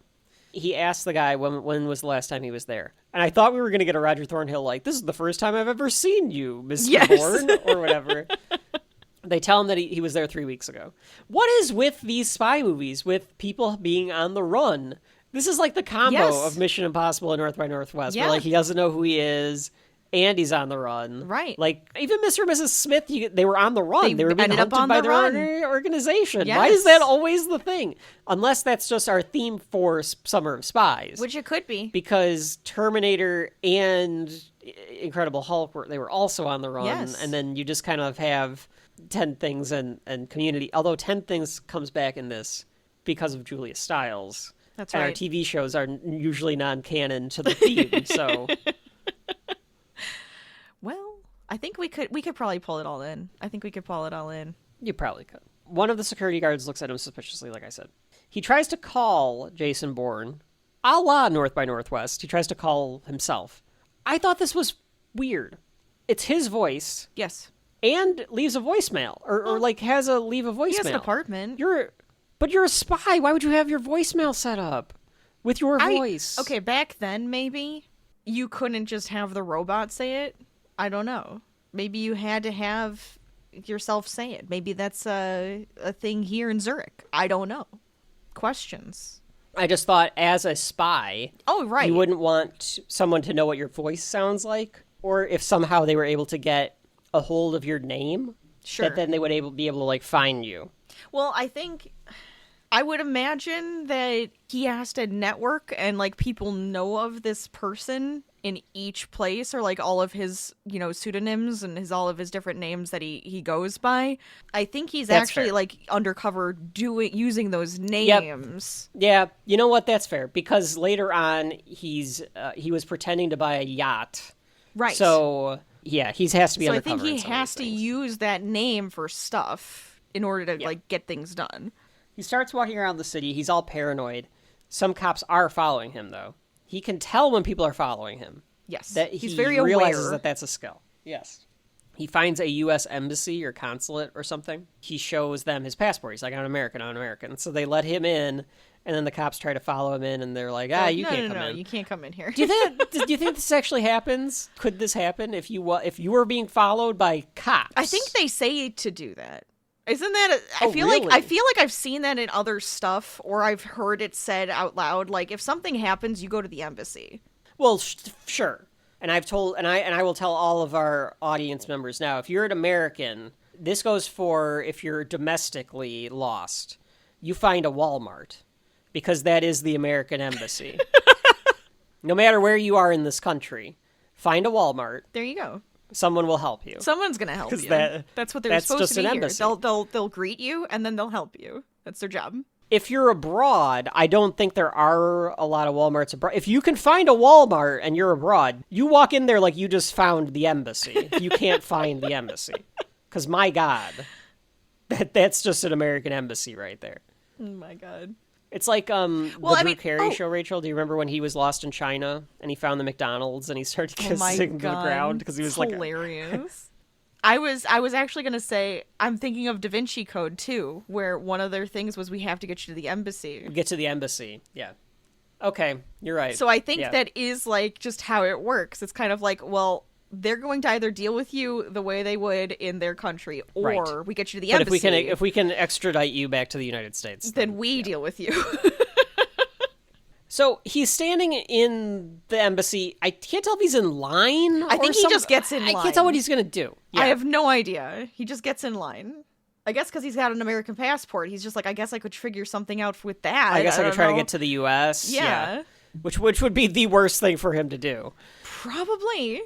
There's a girl arguing at the window about not having the Loudly. appropriate visa. Yes. Yes, very loudly. What is she? Is she Swiss? What nationality is she supposed to be? One of the things she says is Scheisse all the time, which is German keeps for saying shit. Scheisse. Yes. So my Yes. assumption is she's German? Some sort German, Austrian, something in that. Hold on, let me look. What is her name? It's Marie. They keep calling her a gypsy. I think the whole idea is that she just wanders. She just wanders Yeah, about. she's a wanderer. She doesn't Well, that's stay what in makes one her- place ever. That's what makes her a She good doesn't partner want to. for Bourne, because she's such a wanderer that they can't. They're like, we don't have shit on her because she's just this wandering gypsy. Yeah, she's German. That's what it says. The character in the novel is French Canadian, apparently. Naturally. Oh, I think I did hear that. Yeah, completely different. Yeah, because her last name is Kreutz, so she's German. It looks very German. Got it. Okay. He's getting nervous as he hears the argument, and he starts walking away, but they ID him, and they tell him to put his hands up. And then stuff goes in slow motion for a minute, and he goes to town beating the shit out of everyone. Kind of shaky cam, but not completely, and he steals a gun. Yes. And then we get this little bit of POV as he runs out and then dumps the gun. He punches a dude in the balls, which I appreciated. Did you see that, Rachel? Yes, he did. He Punched just him in the straight up balls. The punches guy him in the rolls balls. down the stairs like, oh, God. I did not expect Jason Bourne to punch someone in the balls. It's one way to incapacitate somebody, right? I suppose so, yeah. At this point, he's not... His instinct might be to kill them, but he doesn't know to kill. So he's just punching guys in the dick, I guess. I was going to bring in another one where I was incapacitated with that. You just got to remember to sing. Do you know what that's from? SING. Not Legally Blonde. Miscongeniality. Miscongeniality. Solar plexus, insole, knees, groin. Right? Wait. Yeah. Yeah. Is that on the list, Rachel? Nose groin. I'm sorry, nose movie. groin. That's it. Nose I groin. decided to one day become... That's another Michael Caine! I need... That's like a Jason Bourne. Hitman. That's his a ID. Hitman There level. he is. That's a fucking Hitman Sounds level. You become fantastic! You have to become... the Miss American pageant. Yes! Hey, some of this about what he's about to do felt Hitman-esque.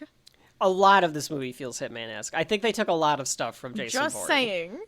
Because he can't remember who he is either in that Right! game. It's another one! I wrote he takes his mic as the building goes into lockdown. Yes. Oh, He okay. took the mic off of one of the guys. Go Yeah, ahead if he's you got- want so if he's you got- want if he's you want got to an- explain where we are now. Well, he's got an earbud, and he takes the earbud off the guy, either the guy he kicked in the Yeah, balls 'cause or he some had other a- guy. He had a microphone. And, He had a walkie-talkie. walkie-talkie. I like that a lot of what Bourne does is outsmarting Yes. the other side. Yes. His first move is always to try to figure out how to get out of this just using leave. his head. He just wants to leave with his head. Mm-hmm. The building is going into lockdown. He takes an evacuation card, which is also interesting because now he can figure out the map He knows the plan map. of where to go. It's all instinct to him. It was so weird, he's though, having him walking through the hallways, and everybody's just like, just gonna go in here and close the door. Yeah. Here and close the yeah. door. I mean, I get all right, but They're all I office was trying people, to put, so of course, but it's just... I was trying to put myself there, and I was like, you know what? I would do the same thing. Well, of like, I'm like, course. you know what? I'm not gonna deal with it. Yeah. I'm just gonna hide behind this wall. He heads into some fire room, and then he kicks open a door to the fire escape near the room, and then he climbs to this very, very, very European-looking ledge. Oh, good lord. This ledge. Precarious, awful. I think he's gonna shimmy himself around the ledge like Yes, a spy. I think that was the idea. But he drops his bag, which is unfortunate. And like Indiana Jones, he because has to the go whole retrieve thing his was hat. gonna break and fall off of the building. Fire escape my ass. I'd be dead. If a real fire would have happened, and we all aren't Jason Bournes, we'd be dead. Yeah. Yeah, this Zurich embassy is not up to code. It's not. They continue to sweep the building, and he's like, I gotta go get that fucking bag. It's got a lot of money in it. And the only... And I guess all of the identities. Every identity that I have. So he hangs from the side, and they don't see him. So now he does the shimmy all his way down. This is where it felt very Hitman to me. Oh, 100%. Where he's just hanging on by his fingertips. Unlike Hitman, though, they didn't identify him, so they didn't start shooting randomly at the wall. That's true. That's very true. Apparently, Matt Damon really did the last 30 feet of the shimmy slide down. Okay. And he hurt himself. I would imagine. Or he was afraid he was going to hurt himself. The shimmy slide. Is the shimmy slide the one from Get of In? What's That Get of In? movie from Best of the Worst? I don't know. Remember the movie from Best of the Worst with the guy with the mustache? He says he sings the shimmy slide or something like that. I gotta look it up. If it is, that's just a deep cut for I like it. Shimmy for real slide. fans. Yep, it is the shimmy slide. Oh my god, of course. Amazing. That's funny. Anyway, so he's able to get down. He does a Superman landing. He does like a superhero pose when he gets to the bottom. I think he does that instinctually as well. Because landing like a superhero on the ground would hurt you immensely. Oh, absolutely. You gotta bend those knees. He grabs his bag and walks away. The CIA is talking about how he was spotted now, and they're trying to figure out what it means. What does he know? They're like, he failed his mission. Yes. They almost think that they don't know that he has amnesia. He's going AWOL to them. They think he failed his mission, and now he's going rogue. Yes. And he's like either pissed that he failed the mission. Mm-hmm. Yeah. I would ask, well, I guess they could piece it together by thinking like he went to the embassy so that he could check in, and then when they tried to arrest him, he freaked out. Sure. Like maybe that's what they're thinking. Potentially. So now he's going rogue because it's like, why would he go there? And they also know he clears out the bank, I think, too. So they know he cleared that out, and then he goes over to the embassy, and they're like, what is he doing? This is one of those cuts to the CIA, which I don't think they needed. I don't think it adds... Like, we know that it's the CIA. We know that they're after him. But right. I understand why it's there, but still. Marie is the girl that was in the bank, or not the bank, in the embassy trying to get her visa. She has this crappy little European car. She's loading it up. It's true. They use the term gypsy. Yeah, they use the term gypsy. She just kind of looks like a...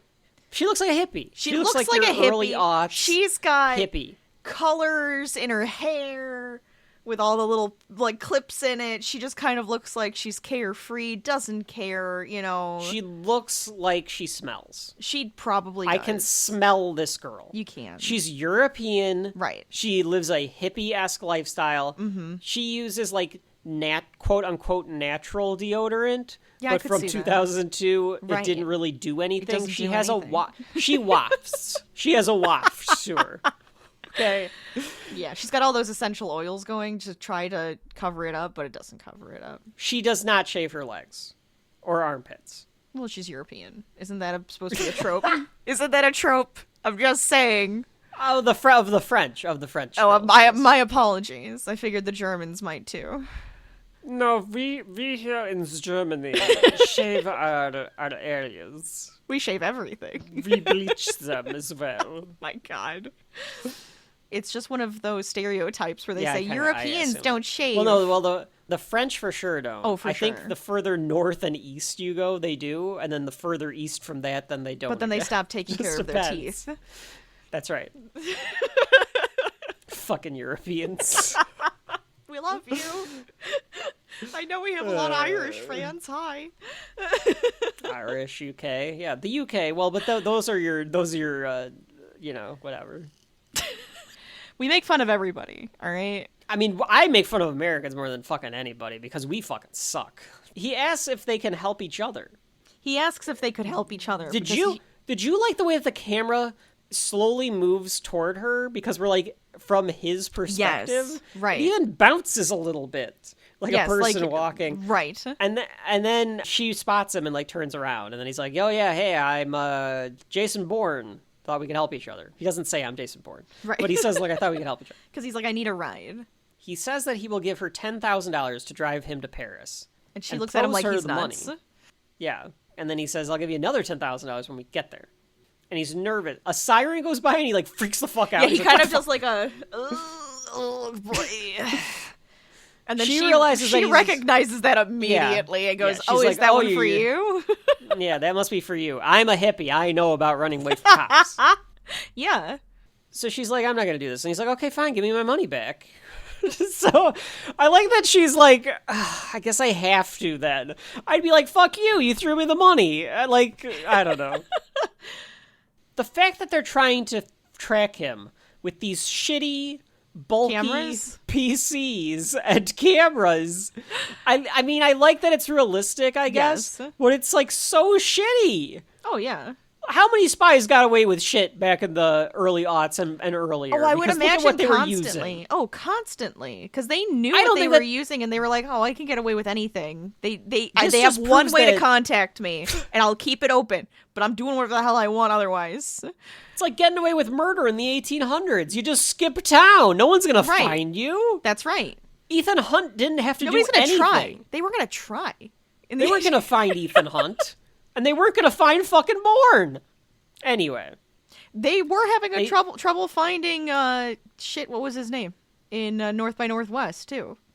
Thornhill. Thornhill. Oh, well, they I mean, struggled to forget find about that. Thornhill. They actually do a pretty They good job of they had to finding use Thornhill. their spy to do it. She found him, That's true. and that That's true. but again, that she wasn't even a spy. And I he don't was know, doing that a guy- pretty that bad guy, job like, of tricked. staying hidden. Yeah. Anyways, I thought you were going to say they did a pretty bad job of trying to find Pistachio. But they found that family yeah, that's easy. somehow. Well, because they knew that was the son, and he's very There's this obvious. montage. There's this montage of assassins being activated across Europe. Mm-hmm. It's kind of comical. It A little works bit. in this world, but it is It's a bit little, corny.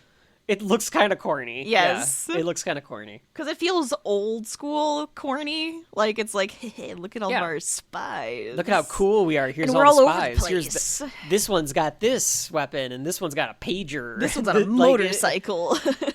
It's like something you would see in an Arnold movie. Of Yeah, like, I here expected- are all the levels of bosses that are going to attack him. Right. I expected every single one of them to have just a little pager. Just like a little beeper. And it says, like, we need you. Clive Owen has a cell phone that Yeah, a I flip thought was a phone. pager. The way Yeah, a that he flip phone. looks at it. Yes! Because it's a flipper. But the way that Yes. he looks at it is like out like a pager. Like he looks at it Yeah. like this. And then he like, flips out it with his open. hand And I out. went, oh, it's a phone. Marie and Jason are driving on the highway, and Marie is giving all of her backstory. Oh, she is just tri- rambling. She tried to open a surf shop with her friends. Is that what happened? I think so. And then the landlord broke their lease or something, so they lost all their money. I think that's the backstory there. Yeah. She stops rambling for a minute, and she's like, okay, obviously you don't really want to talk. And he's like, no, He's like, actually, I like listening to you talk. 'cause enjoying this. Yeah. It's relaxing. I 'Cause haven't he's had like, I don't- conversation with people since the fishermen on that boat, and they don't like to talk either, so... Most of the time, they're just talking about dames and cards. Fish. Just fish all the time. Well, because she's like, well, why don't you talk about yourself? And he's like, I don't I have nothing know to what my say. fucking name know is. any- I have yeah. money and 8 passports on me. That's about all I have. Yeah, because he gets upset because she's like, oh, let's put on some music, and he doesn't know anything. He's like, I really don't know what I like. I don't know anything. Yeah, she's trying to be friendly by being like, well, what kind of music do you want to listen to? Like, what kind of music do you like? He could have just said anything. Well, yeah, I suppose, because he has amnesia. He could have said anything. He's in his own head, though, about Yes. it. Because he's like, anytime where, like, an opinion is there for him, he's like, has a because fit. it probably feels like a wall, and he's just smashing his head against it over and over again. Like, I can't get through it to, like, even know the simplest things. Like, what is my favorite song? He says he hasn't... What do you think Jason Bourne's favorite brand of music? Is it Moby, Rachel? 3 days back again. It's a no. You know what? I hope it is just for you. Just for you. He tells Marie that he hasn't slept. He I has bet a he likes constant swing headache. music or like old jazz or something. It's probably something weird Oh yeah, I like could see him in a that. jazz club. Yeah. He gets one of those. He gets some Target cornered in a jazz club. It's Ryan Gosling from La La Land. He has to kill him. I'd enjoy watching Jason Bourne murder the character. Oh my God. Ryan Gosling's character from La La Land. Well, there you go. I didn't like those characters. I don't think I've ever seen La La Land. I don't think I've watched that one. Yeah, you have. Yeah, you have. We watched it as a family. I don't remember La La Land at all. I have no recollection. I think I have amnesia. Yeah, possibly. You have selective amnesia.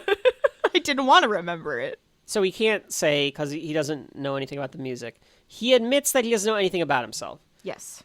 It comes off more like he's being rude. Yes. You know what I'm saying? Yes. Like hostile. He seems like just... He doesn't want to say he doesn't remember who he is. Right. So he's just coming off as, like, rude. Yes. Which, like, I don't know. If a man pays me $20,000 to drive him the equivalent of, what, 1,000 miles or something? Mm-hmm. A 5-hour drive? I don't know what it... What's the drive from Zurich to Paris? All right, hold on. 7 hours. 7 hours? Yep. Okay. So you're getting paid $20,000 to drive this guy 7 hours. I am perfectly fine if he's a bit rude and doesn't want to talk and wants me to just keep talking. Clearly I can do that. Sure. She should have just put on an episode of Shelf Life. Oh, yeah. It would have been a couple episodes, and it would have been fine. Right, because then they could have discussed the thing with them. You know, That's right. You can talk to your podcast and feel like you're a part of the conversation. It's great. Well, she kind of just goes, okay, I'll back off. Like, she doesn't... It's not like she kicked him out of the car and said, fuck you. Get out. Here's your money. Well, yeah, I'm just saying, like, I wouldn't even be like, okay, buddy. Like, I'd just be like, all right, you're paying me $20,000. She turns off the radio and she kind of, like, goes, okay. Like, she doesn't... No, that's true. That's true. Yeah. He says, fuck it. He actually says, fuck it. I think it might be the only fuck. Because is this PG-13? I think it is. Yeah, PG-13. So this is their designated fuck. Which is fine. It's not bad. No. It's not bad. It works, because it's just like, fuck it. I'm going to tell her about myself that I don't know. And he says he can't remember anything that happened before 2 weeks ago. And she's like, you have amnesia? Like, really? That's your fucking backstory? You're gonna have amnesia?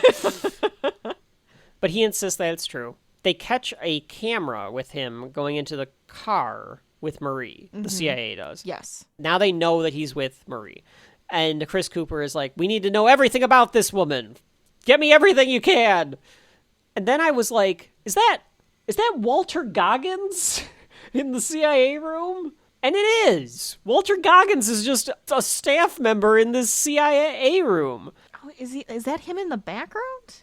He's like pointing some stuff out later on, and yeah, he's in the background. Oh my god! Okay, random. Yeah, and I was like, Walter Goggins. I mean, he is a character actor. Sure. So it makes sense to have him in like these like background roles. But I was just like, he is. He looks so weird. I can't look at him because he looks so different than what I'm used to. I'm gonna find out who this Marie is. That was a little too Gary Busey, but same family of character actor. I mean, it is kind of the types. voice he does in Fallout, so I mean, it works. Same idea. Yeah. It's chaotic at best to try to figure out who she is, but now they're digging into her. We end up cutting to a safe house in Paris for Treadstone, I think. So I have to applaud because it's not just a two-timers club. It's two-timer in the same volume because we're bookending Volume 6 with Julia Stiles coming back to us here at Shelf Life. Woo! So we have to start going to the three-timers club, but Julia Stiles bookending Shelf Life like Ian McKellen before her or Patrick Swayze. Our favorites here at Shelf Life. I love it. She is putting together a wanted poster for them. It seems so pointless at first when you know that she continues on in the series and is in the rest of this movie, because it's like, why the fuck is Julia Stiles putting together a wanted poster?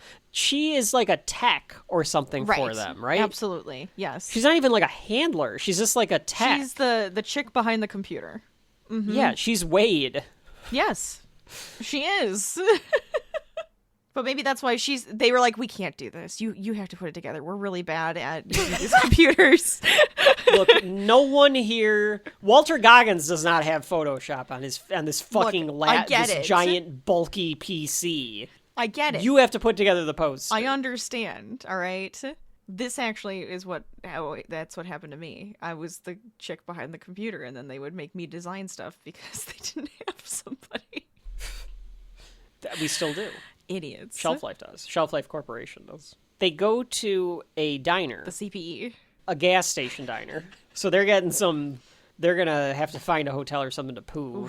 Because gas station diner food, while delicious and greasy. It's greasy. It's runs the greasy. Right through you. It's that greasy. And do you think that's true there, too? Like nowhere you are, nowhere, no matter where you are in the world, a gas station diner is just... I think it's the European equivalent. Okay. I think it does definitely upset your stomach. It doesn't go right through you like an American gas station diner would. Just gives you heartburn or something. They only have American food. I think every European gas station diner is we serve grits and hamburgers. Flapjacks. It is just American food. That's the one thing that's another embassy. Find a gas station diner anywhere around the world. Done. It's American enough. You can eat there, is what I'm trying to say. They're not going to question you. You get to sit in the corner and they'll leave you alone. Now I'm remembering. Why am I remembering this? Oh, was it? It actually looks really fancy. They have the napkins and the wine goblets on the tables. It is a gas station diner, right? Maybe they just fancy there. I think it is, but it's it fine just looks dining. really fancy. He pulls out all the passports and stuff and shows her that, he's not lying. This is not normal here. He says, who has a safety deposit box full of passports and money? And I thought, perverts. And a gun. Drug runners. Politicians. The list goes on and on. Mafia folks. Kevin's not going to Bad stop, people. so I'm just going to... Kevin's going to keep going, yeah. A good monologue by Damon. I can tell you the license plate numbers of all 6 cars outside. I can tell you that our waitress is left-handed and the guy sitting up at the counter weighs 215 pounds and knows how to handle himself. I know the best place to look for a gun is the cab of the gray truck outside. And at this altitude, I can run flat out for a half mile before my hands start shaking. Now, why would I know that? How can I know that and not know who I am? It is good. That is good. It brings you into his psyche because you've been seeing that he can do all these things and know that he can do all these things, but that tells you that he's calculating all of this stuff in his head constantly. Just constantly. And he doesn't know how he can do this because he doesn't know who he is. Right. Because, what she said, because he goes, well, the second we walked in here and sat down, I looked for every exit. And she goes, well, I know where the exits are too, but you're just being paranoid because you got shot. And that's why he goes on this, tirade. Yeah, she tries to think of it logically. No, you were shot, so you're... And you can't remember anything, so you're reasons. feeling... anxious and paranoid. They get to Paris, I think. She wakes him up. He fell asleep, so he was happy that he actually fell asleep. I wrote down in my notes, Rachel, I don't like her colored hair. It's very early 2000s. Her whole look is very early 2000s. Because it's just random strands of her hair. Random strands of hair are colored. Yeah, and it's because of how she has it up. It's just that very late. It's half-assed. It looks very half-assed. It's a little bit, yeah. Don't worry, she gets a really great haircut. Yeah, later on. and then they stand outside the car, and the camera spins around a lot. And I was like, okay, cameraman, you can stop spinning the camera around. Doug Liman did a lot of the camera work himself. Oh, geez. Okay. He didn't do all of it. In fact, the cinematographer, I think, on this gets a lot of credit for a lot of the stylization that comes with the Bourne movies. Okay. But Lyman did some of the camera work himself in some of these scenes. But he thought it made a connection to the characters or something. He gave some very, hoity-toity director kind of answer. It sounds like it. That sounds like something that they would say. It's oh, well, I want to bring connection to my characters, so if I do it myself, you'll feel it. Okay. They go to what his address was, and he tells her okay, you got to park the car across the street. I would have had somebody from Treadstone camped out here. I think they do. Duh. But, like, come on. Even though it seems like the most point. obvious thing. You just gotta have Like, it at every, like, check-in point anywhere that you paid for him or whatever you know that he accesses, you go to those places. Even if it's too obvious, like, this is too obvious for him to go here, but you have to have that. She goes to say something. He thinks it's for the money. Because she goes to say, like... Do you want me to come with you? I'll good go luck, in with you. or something. And he's like, oh, yeah, the money. Before she can even say anything. They have this awkward smile moment. So they have the awkward silence where they're both like, Oh, right, yeah. I don't... Are they supposed to be cute? I think so, Are we supposed to yes. find them cute? Okay. Yeah, I think you're supposed to ship them, I would say. Okay. Yeah. I don't know if I do. Like, I'm all right fine with with it. them together. I'm He fine said with he's it. comfortable with her and likes listening to her talk. I think that was a part Yeah. of it. And then she's Well, then probably he, like, attracted just- to him. He goes just straight forward. He's like, you want to come up for some coffee or something? And she's like, oh, well, actually, I have to get up early tomorrow. And he's like, oh, well, do you want to come up? And she's like, okay, I suppose so. So, Yeah, she tries to play it, like, cool, and she keeps, like, touching her hair, like... It's like, all right, calm down a little bit. well, okay, no. He has a line, Rachel. I He has think a she just line. wanted to use this bathroom. This but go fucking on. pickup line. He says, With you will probably just forget about me if I stayed here. How could I forget about you? You're the only person I know. and he goes, how could I forget about you? I'm doing my best Matt David Bostonian accent. How could I forget about you? You're the only person I know. Squish. Like, that was all that it took for fucking Marie.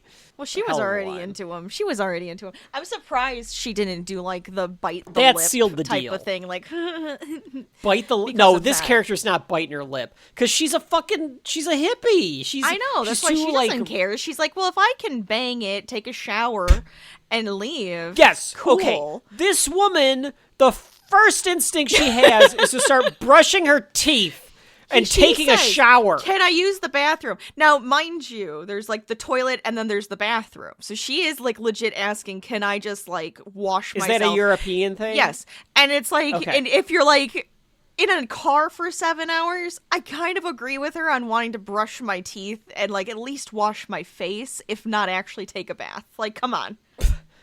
Okay. She already stinks, I s- and now you've been in a car for right. 7 hours. I suppose, because as a filthy American, I was like, what the fuck are you doing, lady?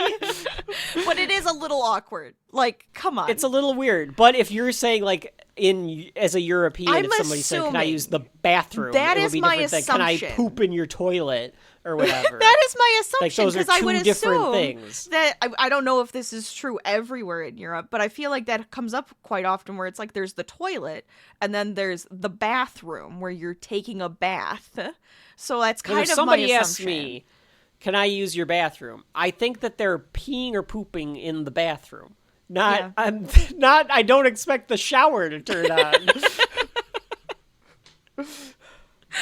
The gall of some people. Folks She's at like, home, you try got a it. fancy ass Just apartment. go over I'm to your taking a shower over to your here. friends. Go over to your friends and just say, "Can I use your bathroom?" You don't have to actually use the shower. I just want to see what their reaction is. just turn it on and see if what you they do. turn the shower on. I just want to know what their reaction is. I feel like I'd That's be a like, shelf life challenge. if I heard my shower go on, I'd be like, "Are you taking a shower?"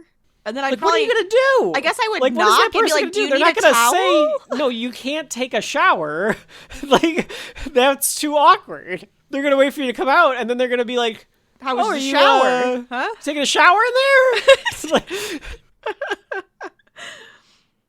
So they buzz this apartment, and there's no answer because he's not at home. They're Of course. confirming, And that's why that she's there's like, the- "Oh, it looks like you're not at home." Like, ha ha ha. Yeah, I like that.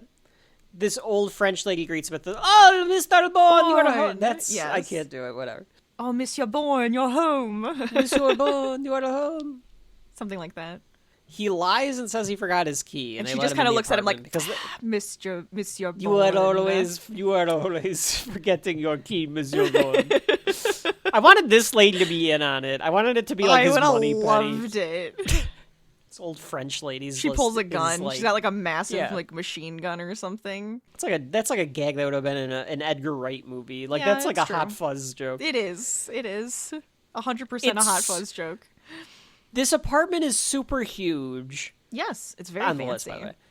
This apartment is super huge. It's nice. It's kind of empty. Yes. But you would expect that from a spy. Because why? Mm-hmm. He doesn't need a lot. No, he just needs a place to camp. He's got plants. There were plants lined up by the window, so I don't know. Oh, there were? I didn't Yeah. notice that. Well, he had been to Zurich 3 weeks ago for some reason. Oh, I guess he needed the passport to do the mission to kill Wambazi. Right. So that's why he was in Zurich 3 weeks prior. So that makes sense. So who knows? He might just hang out until he gets a target. Oh, though, I would in this assume. Paris apartment. Later, we see another spy just laying in bed, staring at the ceiling, and then he gets a call. So I That's what assume these- they all just kind of that's what hang these out and wait spies till they do. get thousands of dollars. Again, to do that's this. that's what's great. You just hang out. You kind of until just you do get your that- thing, and you're like, oh, hey, another one. You're playing fucking World of Warcraft or your Stardew Valley, Rachel. You just play Yeah. until somebody beeps you, and you're like, all right, guess I'll go do this. See you later. Gotta pause the game. That's right. Playing fucking Madden until midnight, and then shit. Guess I'll pause the game. So when she asked to use the bathroom, I wrote, I kind of half expect her to come out with lingerie on. She's going to get a little more comfortable. Show off her curves Obviously. in all the right places. You know, that is one of the things that doesn't really happen in this, is she's not highly sexualized. No, not She's at got all. clothes She's wearing on. a giant coat in like Yeah. every fucking scene. Yeah. But that again is to be different, Which is kind of to refreshing. to make it completely different than a Bond movie, Yeah. because We don't it's have to like, talk no, about her we're curves doing in all the right nitty-gritty. places. Right. Yeah. As far as I know, she has no curves, and in no place. I think she's an ugly hippie. Wow. I think she's cute. She's fine. He thinks about using the phone. He presses redial, and then it's answered. And he And he flips says he's out looking like, oh god. Like I actually have to Yeah, talk to this somebody. is a bold strategy, Cotton, because Let's see how it works out for him. this could have gone insanely wrong if it yeah. was the CIA or something. He asks if Jason Bourne is there. It's like a hotel, Yes. I think. There's no Jason Bourne, and he's like, okay, well, how about, and he like dumps all the money and passports on this like desk table, and he's like, how about John Michael Caine? And they're You like, can't okay, say we'll look that name one up. without doing the accent. You have to say Michael Caine. You can't do it otherwise. I'm just saying.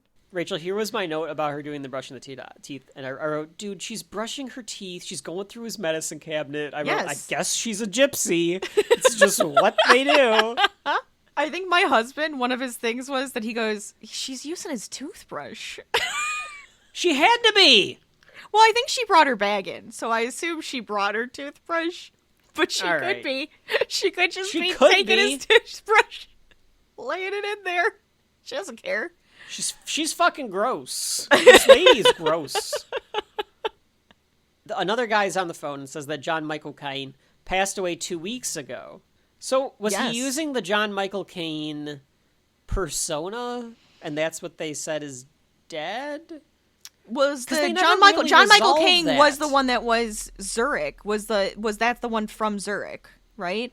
No, that I don't know if he gives a name to go into his bank account. But on his passport. It's on one of the passports, but his American passport says Jason Bourne. Yeah, I know. I'm talking about the John Michael Caine one. Isn't that the one you're talking about? If he used that identity? To do the Wambazi mission or Right. something. Because they say he's dead 2 weeks ago. He was killed and his brother came to identify the body. So like, did the CIA say that John Michael Caine is dead and that was like the name he was using? That's what I'm assuming. It just seemed like. Now, Rachel, I don't want you to reveal this for the audience, but is John Michael Caine his real name? We don't learn that until Ultimatum. No, Or is it David. like David It's Henry? David Webb. David Webb. David Webb. Yeah. He hangs up, and the score has, like, some percussion in it, a little too much percussion. I'm never a fan of scores that have, like, the drums, nothing but, like, drum, like, without a semblance of order to it. This scene is just, like, one of those. This whole score... I mean, the drum is, I think it has a semblance of order, but okay. I like Josh Powell. Mm-hmm. He did the X-Men score, stuff like that. This score is very understated, to say the least. It fits the movie just fine. It does the job for the movie well. It's not one of my favorite scores, other than the end credits, like his theme. His theme is good. Yeah, but the rest of it is, like, very understated. That's fair. He hides behind a wall. He tells her to stay in the bathroom. And I thought, does he suspect her? Does he think, like, she's in on something? I think it's that he can tell there's another spy there. There's no indication, though, of why he starts acting like this. I wish there was a little bit of something that there makes needed him to be feel something this. And it yeah. does kind of come off as, okay, wait, he's dead, so now, wait, are they coming after me? Maybe that's what he's doing? Maybe she's in on it.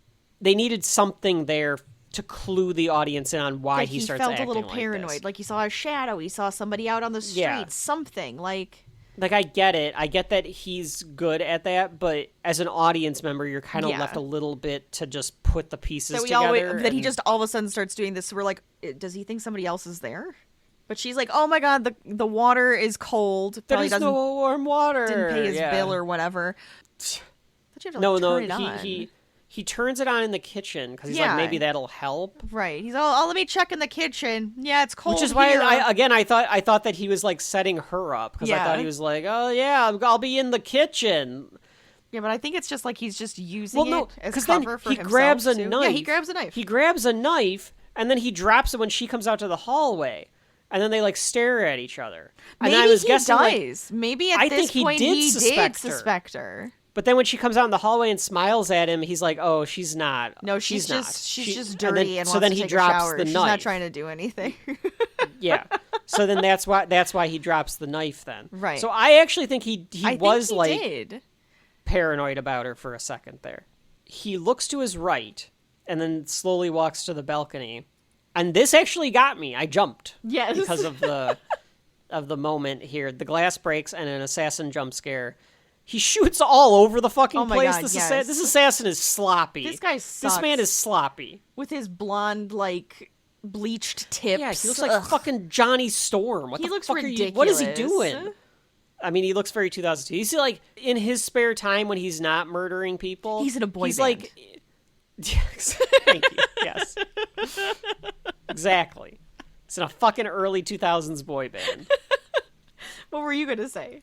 That's what I was going to say. Oh. I don't mean to ruin your jokes. I'm sorry.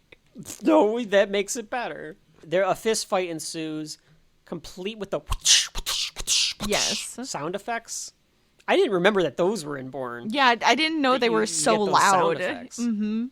I feel like if you were to do this again, you would do this almost exactly the same way. You would not have those fucking sound effects in there. Probably I feel like not. that is a thing of the past. Yeah.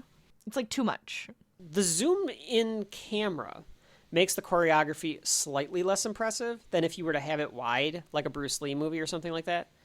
Or old 80s action movies, where you would see all the choreography and maybe even speed up the film to make it look quicker than it probably was. However... Well, I think they want you to kind of see all the motions. The way that they frame it is it's very gritty between the two of them. Mm-hmm. There are no movements that seem out of place. And then for the time, it's like completely different because it's not fast. It's fast, but everything seems logical. Right. They're both kind of reading each other's movements. Yeah. I will say it comes off slightly annoying now because we've been just inundated with shaky cam and quick cuts for 20 years. And most directors don't know how to use it properly. So, like, you're watching this and you're like, oh, of course it's quick cuts. Of course it's zoomed in. But this started it. And this is the nexus of that. So I can't blame the movie for that. This movie does it well. Mm-hmm. He grabs a pen to stab the guy against the guy's knife. because this guy like pulls out a knife. Right. And then he gets his head. He stabs this guy like in the hand, and then he like kicks him over a table. Yes. Like, ugh.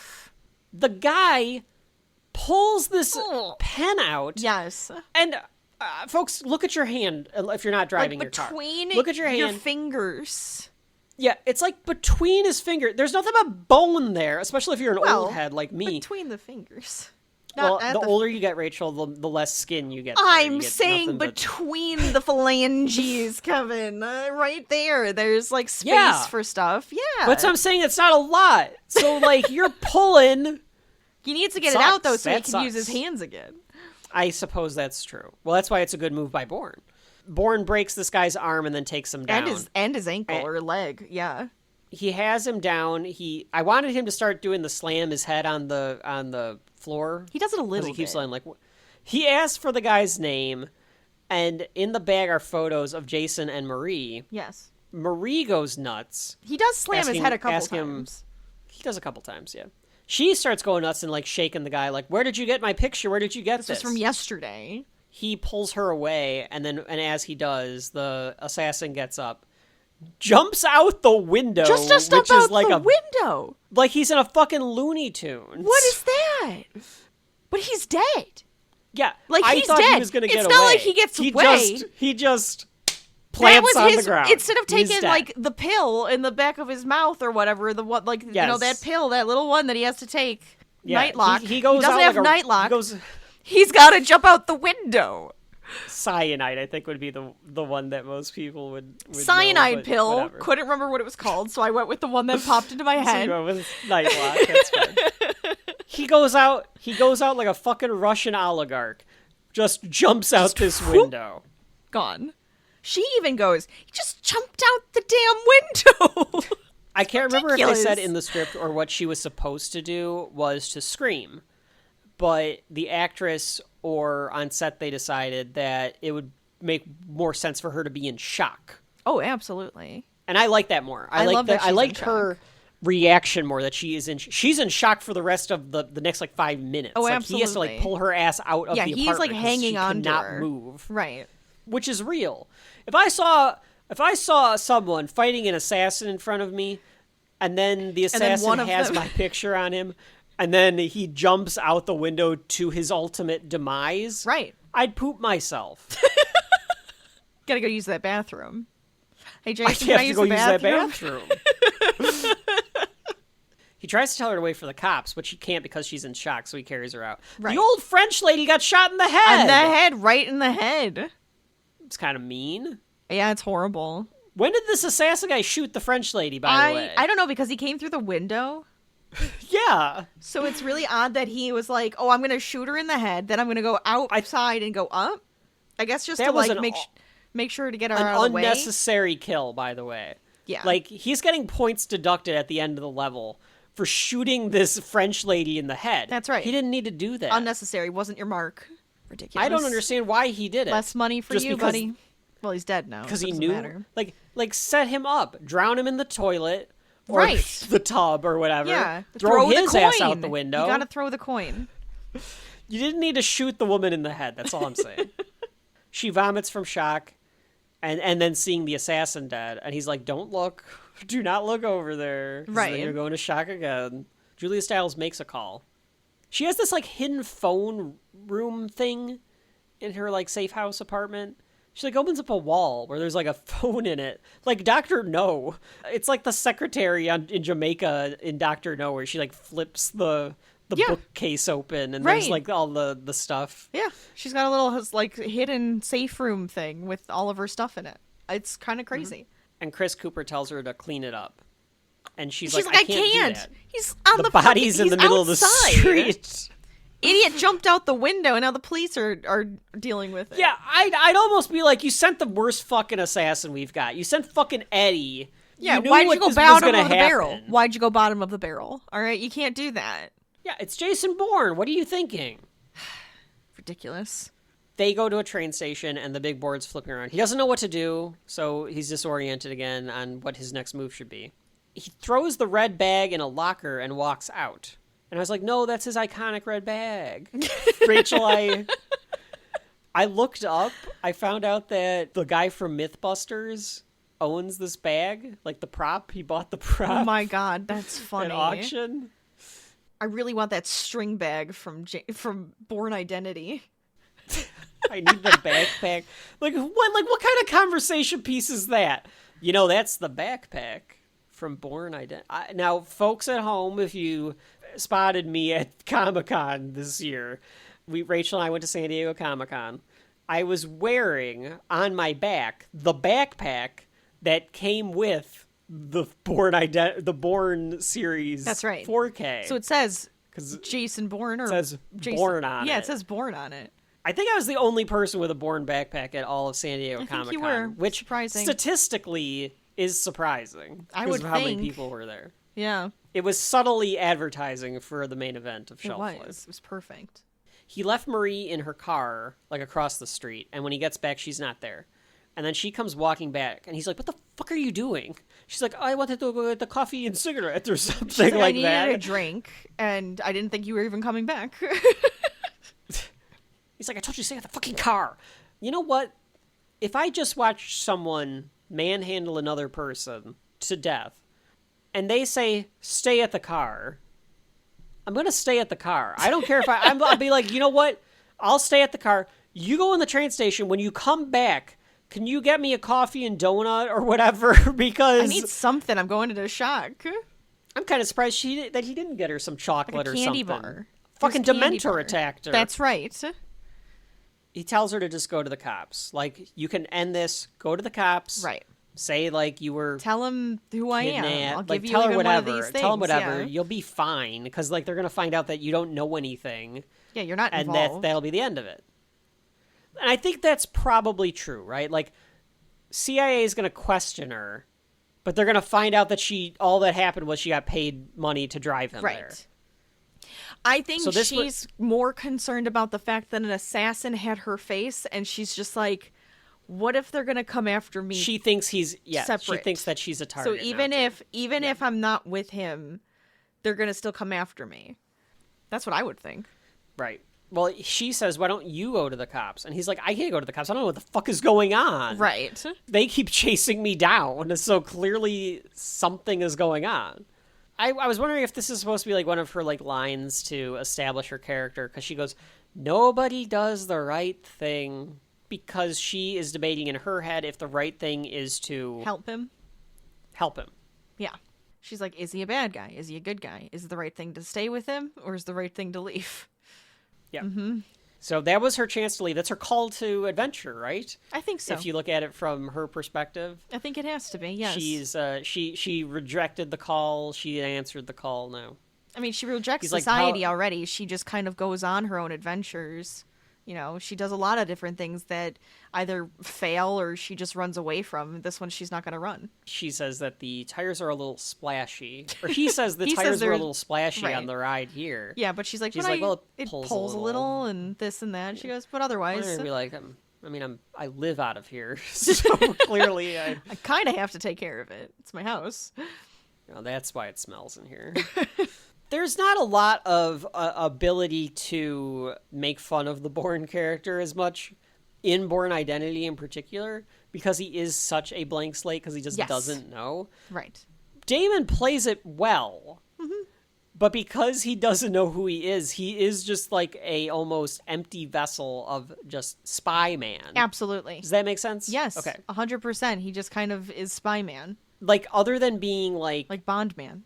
like you get the impression that he's charming, because every time they run into anybody that knows what he was like before, They're all like, always happy oh, to see him. hey. Yes. But outside of that, you don't really get a sense of character out Personality of or out anything. of Jason Bourne. Right. It's an interesting way to develop a character. I'm curious to see what happens in the sequels with him, if you get more character out of Jason Bourne. Mm-hmm. He pulls out a paper map, because it's 2002, and the cops look like they're coming toward them. Oh, yeah. They're walking up. They got their hands on their guns, it looks like. Do they have their hands on their guns? Or I like- thought they or were just like- kind of like... It's the They way were that just they're kinda patrolling walking. It looks around. like they got their They're hands prepared. on their, Yeah. like, I'm going to either tase this man or shoot him. We'll see what happens. They're prepared. He turns to Marie and he's like, this is your last chance. You can either go on adventures with me, Jason Bourne, pride of Boston, or you can continue to live out of your car. I will give you the other 10 grand, though. 10 large. And she decides to stay, so he's like, okay, well then put on your seatbelt. This isn't fucking... I can't remember the name. This isn't fucking Southie. Put on your fucking seatbelt. We gotta go. Southie. It's what the neighborhood in Boston. Southie. Oh, okay. Yeah, I don't... She says, I guess she's just kind of like, what the hell? She's just like, I guess, like, my life's not going anywhere. I owe debt to this Greek guy or whatever for my surf shop or whatever. I'm on the run all the time. So he pulls out and a car chase ensues with this little European car going down the Paris streets. Yes. It's a very fast chase. I remember this score for the car chase. I don't like the score for this You make chase. it sound so lively? It does sound lively. Does it? I don't like the score. I don't think it works. It fits because it's memorable, because the car chase scene is like one of the memorable scenes. But the score itself, I don't think fits very well. Rachel's listening. Well, now that I'm listening to it, it sounds like a Sims song. It reminds me of Sims 2. But yeah, it's a bit like rock and roll-ish. Yeah. There's like some guitar in it or something. Like that's... Regardless, this chase scene begins. Wow. Rachel, what were your overall thoughts on the chase scene before I go into any of the details about it? It's chaotic?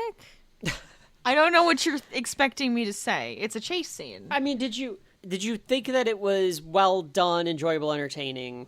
I think it was enjoyable just because it kind of did make you kind of feel claustrophobic at times because everything there is small. So you're going down these really tiny alleys and you're cutting between cars and it just feels chaotic and you're trying to like fit between everything. And so you're kind of feeling that like, oh my God, are they going to fit? Are they going to be able to get through there? They go down like a crazy staircase. From that perspective, I see what you mean, where it's chaotic and claustrophobic. Yeah. I thought it... Okay, our mother... It goes on, but it's a chase Our mother scene. hates chase scenes. Oh, yeah, and that's why she doesn't like Bourne, because it's just one big chase scene. But she especially never likes car chases. Right. Her reasoning is they never know when to stop. They don't, that's true. We've also, seen like that in with... Gymkata, but it wasn't a car scene. Yeah, Gymkata was the most egregious of that we've had on Shelf Life so far. We've had chase scenes, of course, in the Summer of Spies. This goes on a bit.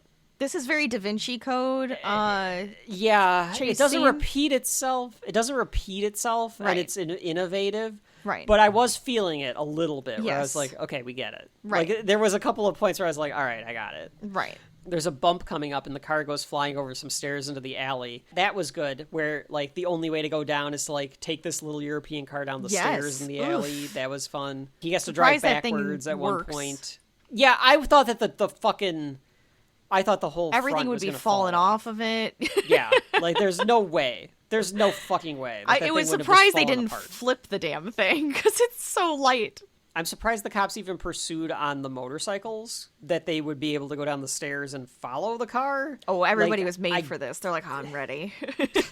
I've always wanted to do this. Finally, we are going to get to chase Jason Bourne through the streets of Paris. I have been waiting 20 years to be able to chase someone through the streets. It's somehow still going. He veers onto a sidewalk, Yes. which I also liked, and he's just flying through the sidewalk.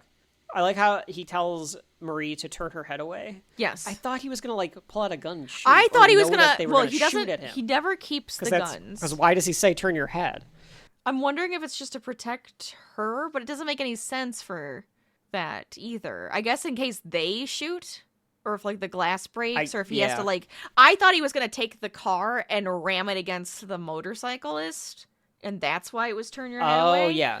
So that's Yeah, what I was sure. expecting. Yeah. Because he never keeps the guns. He always puts them away. No. He always gets rid of them. A lot of this was almost headache inducing. A little bit. I don't know what I'm thinking, but just because of the way that the cuts were happening, Yes. I could see if I was watching this on a big screen. Sometimes I get like those headaches from action movies, and Mm-hmm. I could see where like that would have happened to me. He gets a motorcycle, the motorcycle cops to crash, and skids around more. He's now going the wrong way down the street. Yes. There's a brief moment of POV from the car as it keeps going, like North by Northwest.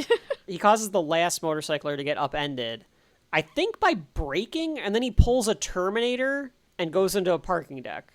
Yep. To hide. Pretty much. Isn't that the movie does with the last guy though? He like does like a brake maneuver, so then the motorcycle cop like has to like turn and look or like try to find him, and when he does, he gets upended by a car. Right. They don't go far enough into this parking deck, Rachel. I mean, Kyle Reese's into it. One, get a different car. I think they do say we have to get a new car. Yes. I think it was calm down and breathe through the adrenaline that just happened too. You gotta go a little further into this parking deck, though. You're like, they like park in the first hide in plain spot sight? they could get. My assumption is his thought is hide in plain sight, because are they even going to go into the parking deck? I would have gone up one level. That's all I'm saying. Go up to level 2. They need to be able to get out quick too. Yeah. I suppose. In the U.S., you could do that where you'd go up a level, and I mean, you wouldn't have a little European car like that. Sure. This little the shit car whose front bumper transmission's fallen off. Oh God, the yes. wheel, one of the tires is popped. Absolutely. So you need a new car anyway. But if you were in a normal like sedan car, park yourself between 2 SUVs in a parking garage. No one's ever going to fucking find you. Absolutely not. You could live You there could for the rest hide of your life. Between so many massive cars here, yeah, nobody will find you. They awkwardly sit in the car. I think this is where you're saying, Rachel, that they're trying to regain their composure and like get rid of the adrenaline and stuff. Mm-hmm. Eventually, he says that they have to clean out the car and wipe it down. Yeah, I think he's also just wipes calculating and working everything out in his head at the same time. What does he wipe everything down with? Is he like Adrian Monk walking around with fucking baby wipes? Because he talks about wiping stuff down constantly in this movie. I assume he's taking any rag, clothing item, towel thing that he's finding and just wiping it down. If you wipe it hard enough, it goes away. All right, so his spy bag includes money. You always got to bring a towel. Passports, rag. Yes, got it. That's right. Chloroform, a rubber duck that may Yes. or may not be an explosive. Of course. A pen. One of those, like, little zippy pens. One of those, yes, Yeah. a pen, for sure. He's like Bullseye. He can throw a dart at somebody. That's right. It's a pen. Meanwhile, at the morgue in France, we're already in France, but at a morgue, Wambazi, our African warlord, Who shows I up. always remember him from Lost. Every time I see his face, that's what I think. Oh, is that what he's from? I knew him from something. I could not remember what he's from. I cannot say his name either, so I'm not even gonna try. Well, I'll try, but I'm gonna butcher it. Adwell Akinawe Agbaji. Yeah, there might be too many. We apologize. We're gonna. I might be saying one too many. It's possible. He was in an episode of Monk. He plays Killer Croc in the bad Suicide Squad movie. He's in The Mummy Returns. He's Lochna. Lochna. Oh, He's the guy that the boy always antagonizes. I remember. Yeah, but he was also in Lost. You're going to look at me peeing because you're a pervert. Yeah, I remember that. He goes, ooh.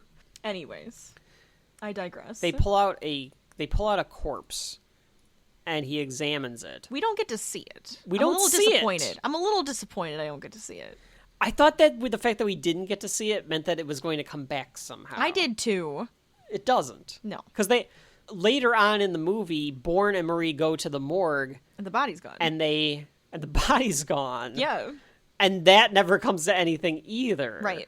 So obviously it's just that the CIA put a body there. They put a body there hoping that he would just be content with it, I think. But when Bazi's like, dead. This is not the man that tried to kill me. Yes. Okay. I think that was the whole idea is, look, he's dead. And then that's not so him. they killed a random vagrant that looks like Matt Damon. That's what you're telling me. Maybe that's what it was. That could be Okay. what it was. They might just have a constant, wave of Get bodies. me the Matt Damon lookalike unit. Find the worst one and shoot him in the head. Wait, not the head. 3 in the back. Well, they didn't. My though. mistake. That was the mistake. Is he goes, this guy's not shot. It's Oh, not him.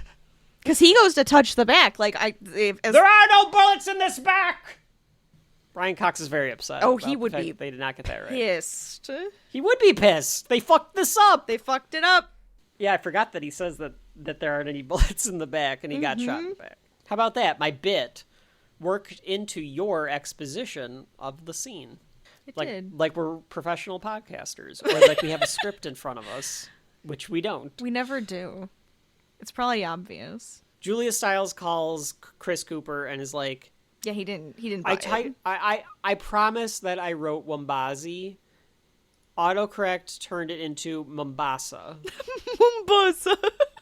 Because I obviously like fat fingered something, and it was like Mombasa. I don't know what the fuck you're trying to say. Oh my god. It would have been funny if it was Ben Affleck. Oh my It god. should have just been They should have just Affleck done later. it. Just to be stupid. Or a very young John Cena. They just have John Cena. Then he just disappears because he can't see. There you go. It's a dumb Yeah, I get joke. it. I'm sorry. They send an assassin after someone. He gets a page on this futuristic beeper. I thought it was a futuristic beeper. You're telling me it's just a cell phone, and I think that's what it is. This is Clive Owen playing... He has no name in the script. He's referred to as the professor on IMDb. Yes, because it says the professor on the screen too. Like they're like we Does it? Okay, so that's his nickname. Okay. code name, the professor. Code name. I It's would a good assume code name for it an is. assassin. It is. I think they show it earlier because he was like teaching somebody to play the piano or something. Oh, And- okay. and Because I was that's going when to it say, says I'd like the to think that in professor. his day-to-day, when he's not on assignment, he really is just a I professor. bet he is. I bet he is. This next cut is a little abrupt, because we go from him getting the beeper to Matt Damon washing Marie's hair out of nowhere. Well, he's dyeing it. Because in the car he says, "Do you have a hat or scarf or something to wear?" And she goes, "Oh, because of my hair." And he goes, "Yeah." Yeah, it's very distinctive. You have individual strands of hair that are different colors. So I assume that was the lead up to, we're going to just dye and change your hair. We have had a lot of characters on the run in this volume, as we said. Is this the first time that we've had dye our hair because we're on the run? I think We did that in so. Outsiders. We did it back in the day. Right. But in this particular volume, that might be the first time this volume I want to say this is the first time they really dyed and cut the hair. You're not getting Cary Grant to cut his fucking hair. That's for goddamn sure. Totally Spies, they didn't, which they should have. That would have been They would just put a wig fun on. scene. Oh my god, I can't believe that we got these highlights in our hair to go on the run. Jerry's gonna fucking flip out when we come back and he sees that we all have different hair color. That would have been a fun little scene, though, if they all changed hair color. If they all change hair. It's there all- probably is an episode where they do that, is my assumption. I don't remember all of Oh, the I would assume. episodes, so I assume they do that sometimes. I would just assume that they'd put on a wig. Betty and Bruce don't change their hair. Sarah Connor doesn't change Well, her Bruce hair. gets This a is the only time. haircut. Gets a haircut. But that's true. just because she was disappointed in his own like He just thought butcher that it looked like job. shit. Yeah. Yeah. She's just like, let me fix it. Martina in Brazil did a poor job cutting his hair, so now she has to... He cuts it... Okay, so they dye her hair black. Yes. He cuts it... Like in a Like- pixie like- shag. He cuts it like Oh, Johnny horribly and done. Ponyboy cut their hair Oh, it's with so that, like, awful. rusty blade. It's so Like, awful. He's, like, jamming the fucking scissors into her Like hair. you can hear the hair and it's like the ripping of the hair. So the one thing that he wasn't taught at spy school was how to give a haircut. But the weird thing is he's just Oh, good you at thought that everything. Because You now thought she that it looked naturally textured? Yes. I'm sorry. Later, when she has it, like she looks like she's got her little like. I'm not a big fan of baby bangs, but she's got little baby bangs. She's got so much texture and like layers to her hair. It lays Yeah. like it has that shag to it, and I'm just like, wow, that's impressive. I'm not a big fan. I was fine with her hippie strands of hair. Oh, I thought I'm she not looks as big cute of a with fan the of with the this French pixie. I thought she, it looks cute. She makes it work. It looks better in future scenes. It doesn't look good right away. Oh, not right away. Sure. Especially because like right now it's like it's wet gotta and settle. then she has sex hair and it's just dried from like sleeping in it wet. So of course it looks stupid. Sex hair. Speaking of sex hair, let's talk about that, I guess. Didn't know where that was going. So she kisses him, awkwardly. And then she does the most she does the, awkward of kisses. I wrote down that this is like a dog kiss. She yeah, okay, it's all in the neck. She does this movement with her neck where she extends it like a if a dog comes up to your face and isn't quite sure and then licks your face. Yes. That's what she does That's to Matt what it Damon. feels like. Yep. Where But she that's like, kind of how he reacts too. Like, lick your face. hold on, I'll let you get closer to me. That's fine. Feeling the air around the face, like I can't tell if this is gonna happen, so I'm just gonna get awkwardly close to you, and there's only one of two things you can do right now. I'm like gonna kiss the microphone. Is either you're gonna kiss me back, Ew. or Well, or he you could have to have pull turned away. his face. Yeah, he could have That's right. turned his That face. is one of two things that happen because but he you're ends like up feeling the air. going, all right, fine, sets his stuff down and then kisses her back. It's like, I guess this is a spy movie. I need to have sex with something. So he decides to make out with her. And then, I assume this is also just because of, tension. trauma fuck. Yeah. Yeah. There's too many of that going on in Volume 6. Everybody's stressed and screwing around because they're stressed. Calm down. I mean, I guess Go for a walk. It's something to do, I guess. It's just something to do. They're stuck in this That safe too. house, Sure. I guess. So they bang in this little French hotel. You're right about the sex hair, I guess, Rachel. I said she looks more punk than she did. I think when that's she the wakes idea, up. She too, has like a is- little punk look. But that's kind of the idea with the shag. You get the shag and it's going to be a little bit more punkish. How are you shagging? Are you shagging? Oh, they're Jason shagging Bourne? and she's got the shag. This is creepy, though.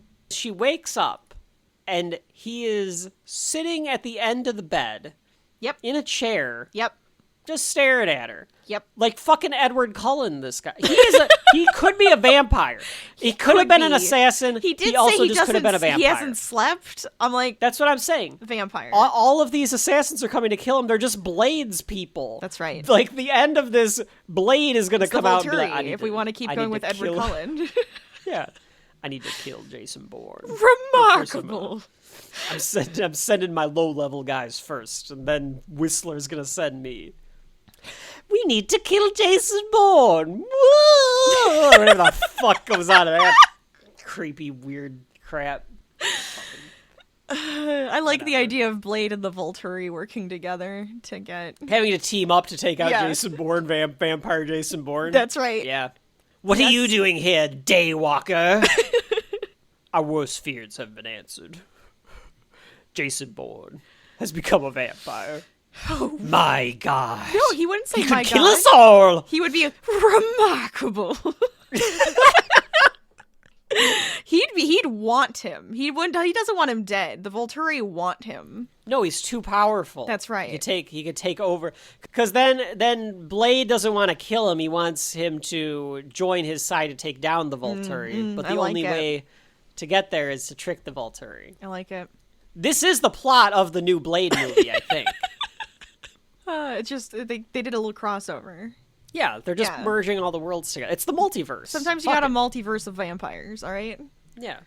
He wiped down the entire place for Prince because he has OCD, because he is a spy. Right. Fair. She makes a joke about having to walk and leave Yeah, footprints. can I walk around? And he's like, yeah, I guess so. But Well, then he's I have like, to wipe yeah. it down again. Oh, no. He says it like, yeah, you can walk around because Yes. he's cum drunk. Right. But in reality, he's thinking in his head, now I gotta wipe down everyone. Well, he should have waited till she was awake and could take a morning poop or something. Like, calm down a little bit. You know what? That's fair. She doesn't get to take a morning poop. Yes. Get a coffee, whatever. Right. Yeah. I would be thinking, am I a spy or do I just have massive OCD? Because I have to wipe down everything. That's also very fair. He doesn't like people touching him. That's the only reason he fights back. Don't touch me. Don't touch me. Germs. Because this is a spy movie, and North by Northwest started all of this, he has to go to the hotel of his other persona that Of is course. dead, so Yes. that he can figure out more clues. Rachel, how'd you like this scene where they subvert your expectations with Mombasi? Because I did not expect this. Mombasi's coming down the stairs in like his house, Mm-hmm. and he says like, they can come get me again, like I don't care, and he gets sniped Yes. from the window. Yes. And the professor, I think, is the one that sniped him. The professor is the one who sniped him. Exactly. So that's just done. Yep. Like, Wombasi's out. I think they do One this. threat So, down. like, They the do this beeper, on purpose. Yes, go on. The page that the professor gets, you think that he's getting it because... For Jason. Which, by the way, the professor, that's also a North by Northwest reference in this, too. Because the head spy was the professor. Oh, he was. That's Yeah. interesting. Yeah, there's references to North by Northwest in this. There just are. Right. Well, I think the first page he gets when he's at the piano is about Jason, and then that second one was, hey, we have another one for you. Go kill Wombasi. Mm-hmm. Chris Cooper does this on purpose Yes. because he's trying to frame... Now he's framing him. Bourne. Mm-hmm. Because Brian Cox is going to be mad that they went after him in the first place. So now he has to clean that part up so Right. that He's trying to Wombasi keep can't cleaning say up all Jason of his Bourne. messes. Because he doesn't want them to get him. Because if they get him, now there's a bigger issue. So they can clean up their messes. And I think, though, we get to them eventually talking about it, but he says something about, and now, like, with him dead, he's going to come in and, check in with us, and we'll get him then, Oh, that's too. right, yeah. Because So- because he but did tells you- the head guy, that was Jason Bourne who did it. He tells Brian Cox that, like, oh, that must have been Bourne, and now he'll check in. Like, he So- finished his job. Did he really? That's where I get confused. So, like, and I'm guessing it's because Brian Cox wants Jason Bourne to be alive. He doesn't want them to kill Bourne Probably. because he's, like, too expensive of an asset. Mm-hmm. That was my hunch about it. But I also because- kind of think that our head honcho, Brian Cox, is the one who gave him the call. Do the Wombasi one. Right? Is that what you're saying? No. And Chris Cooper is the one who's just like, yeah, that was definitely Jason Bourne finishing his... Yeah, that's well, you thought that Brian Cox did not know about the original Jason Bourne gonna kill Wombasi hit. Right. So now Chris Cooper is saying, like, oh, that must have been Bourne because, we did That give him was that his order. job. We did. Right. Now he'll come back and check in with us and we'll take him down then. But he knows that it wasn't Jason Bourne. So is he just trying to buy more time? Well, that's my point. I'm either of the mind that he knows it wasn't Jason, he knew it was the other guy, and so he's just like, I'm just buying some time, trying to, take him down, or he's going to get pissed off that we did that you job think for Brian him. Cox told the professor Brian to do Cox it? told the professor to do it, and Chris Cooper is the one who thinks that, well, it must have been Jason It must have been Jason. finishing Okay. his job. Yeah, I kind of like So that. I'm kind of assuming I kinda like now, that. because you know what happens at the end, I'm kind of Right. assuming that's what's actually happening there. I think that's fair. Again, this is why, as much as I would enjoy, as much as I want to see what the film looks like without all of this bureaucracy of the CIA and the deep state stuff, it has a lot of theming Yes. with it being in there. It changes a lot with it I think being it there does. because there is a lot of this backstabbing and who's really in charge and all of Mm-hmm. this stuff. It doesn't need to be there, obviously. You could just Right. do it from Jason's perspective, but it does add to it.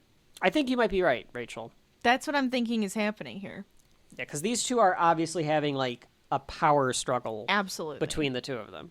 Bourne and Marie go over this plan of how they're going to get information about John Michael Caine, I think. Yes. From the lobby. They got this whole plan out, this whole thing planned out. All of this stuff is going to happen. If She's going to be something able to get happens, the put it over on your one records. shoulder versus the other Yeah. shoulder. Make sure to do this, leave this building, and then I'll contact you. It's very Yeah. point by point by point.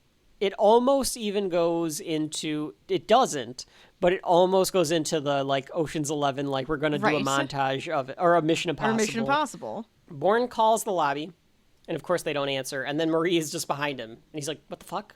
You're supposed to be in the hotel." Yep. And she goes, And well, she's like, "I got the records," and he's like, "What?" And she's like, "Well, I just thought." the guy was looking at me, and I figured, what if I just asked, and then he gave them to me. I said that I was his assistant. And he goes, oh, all right.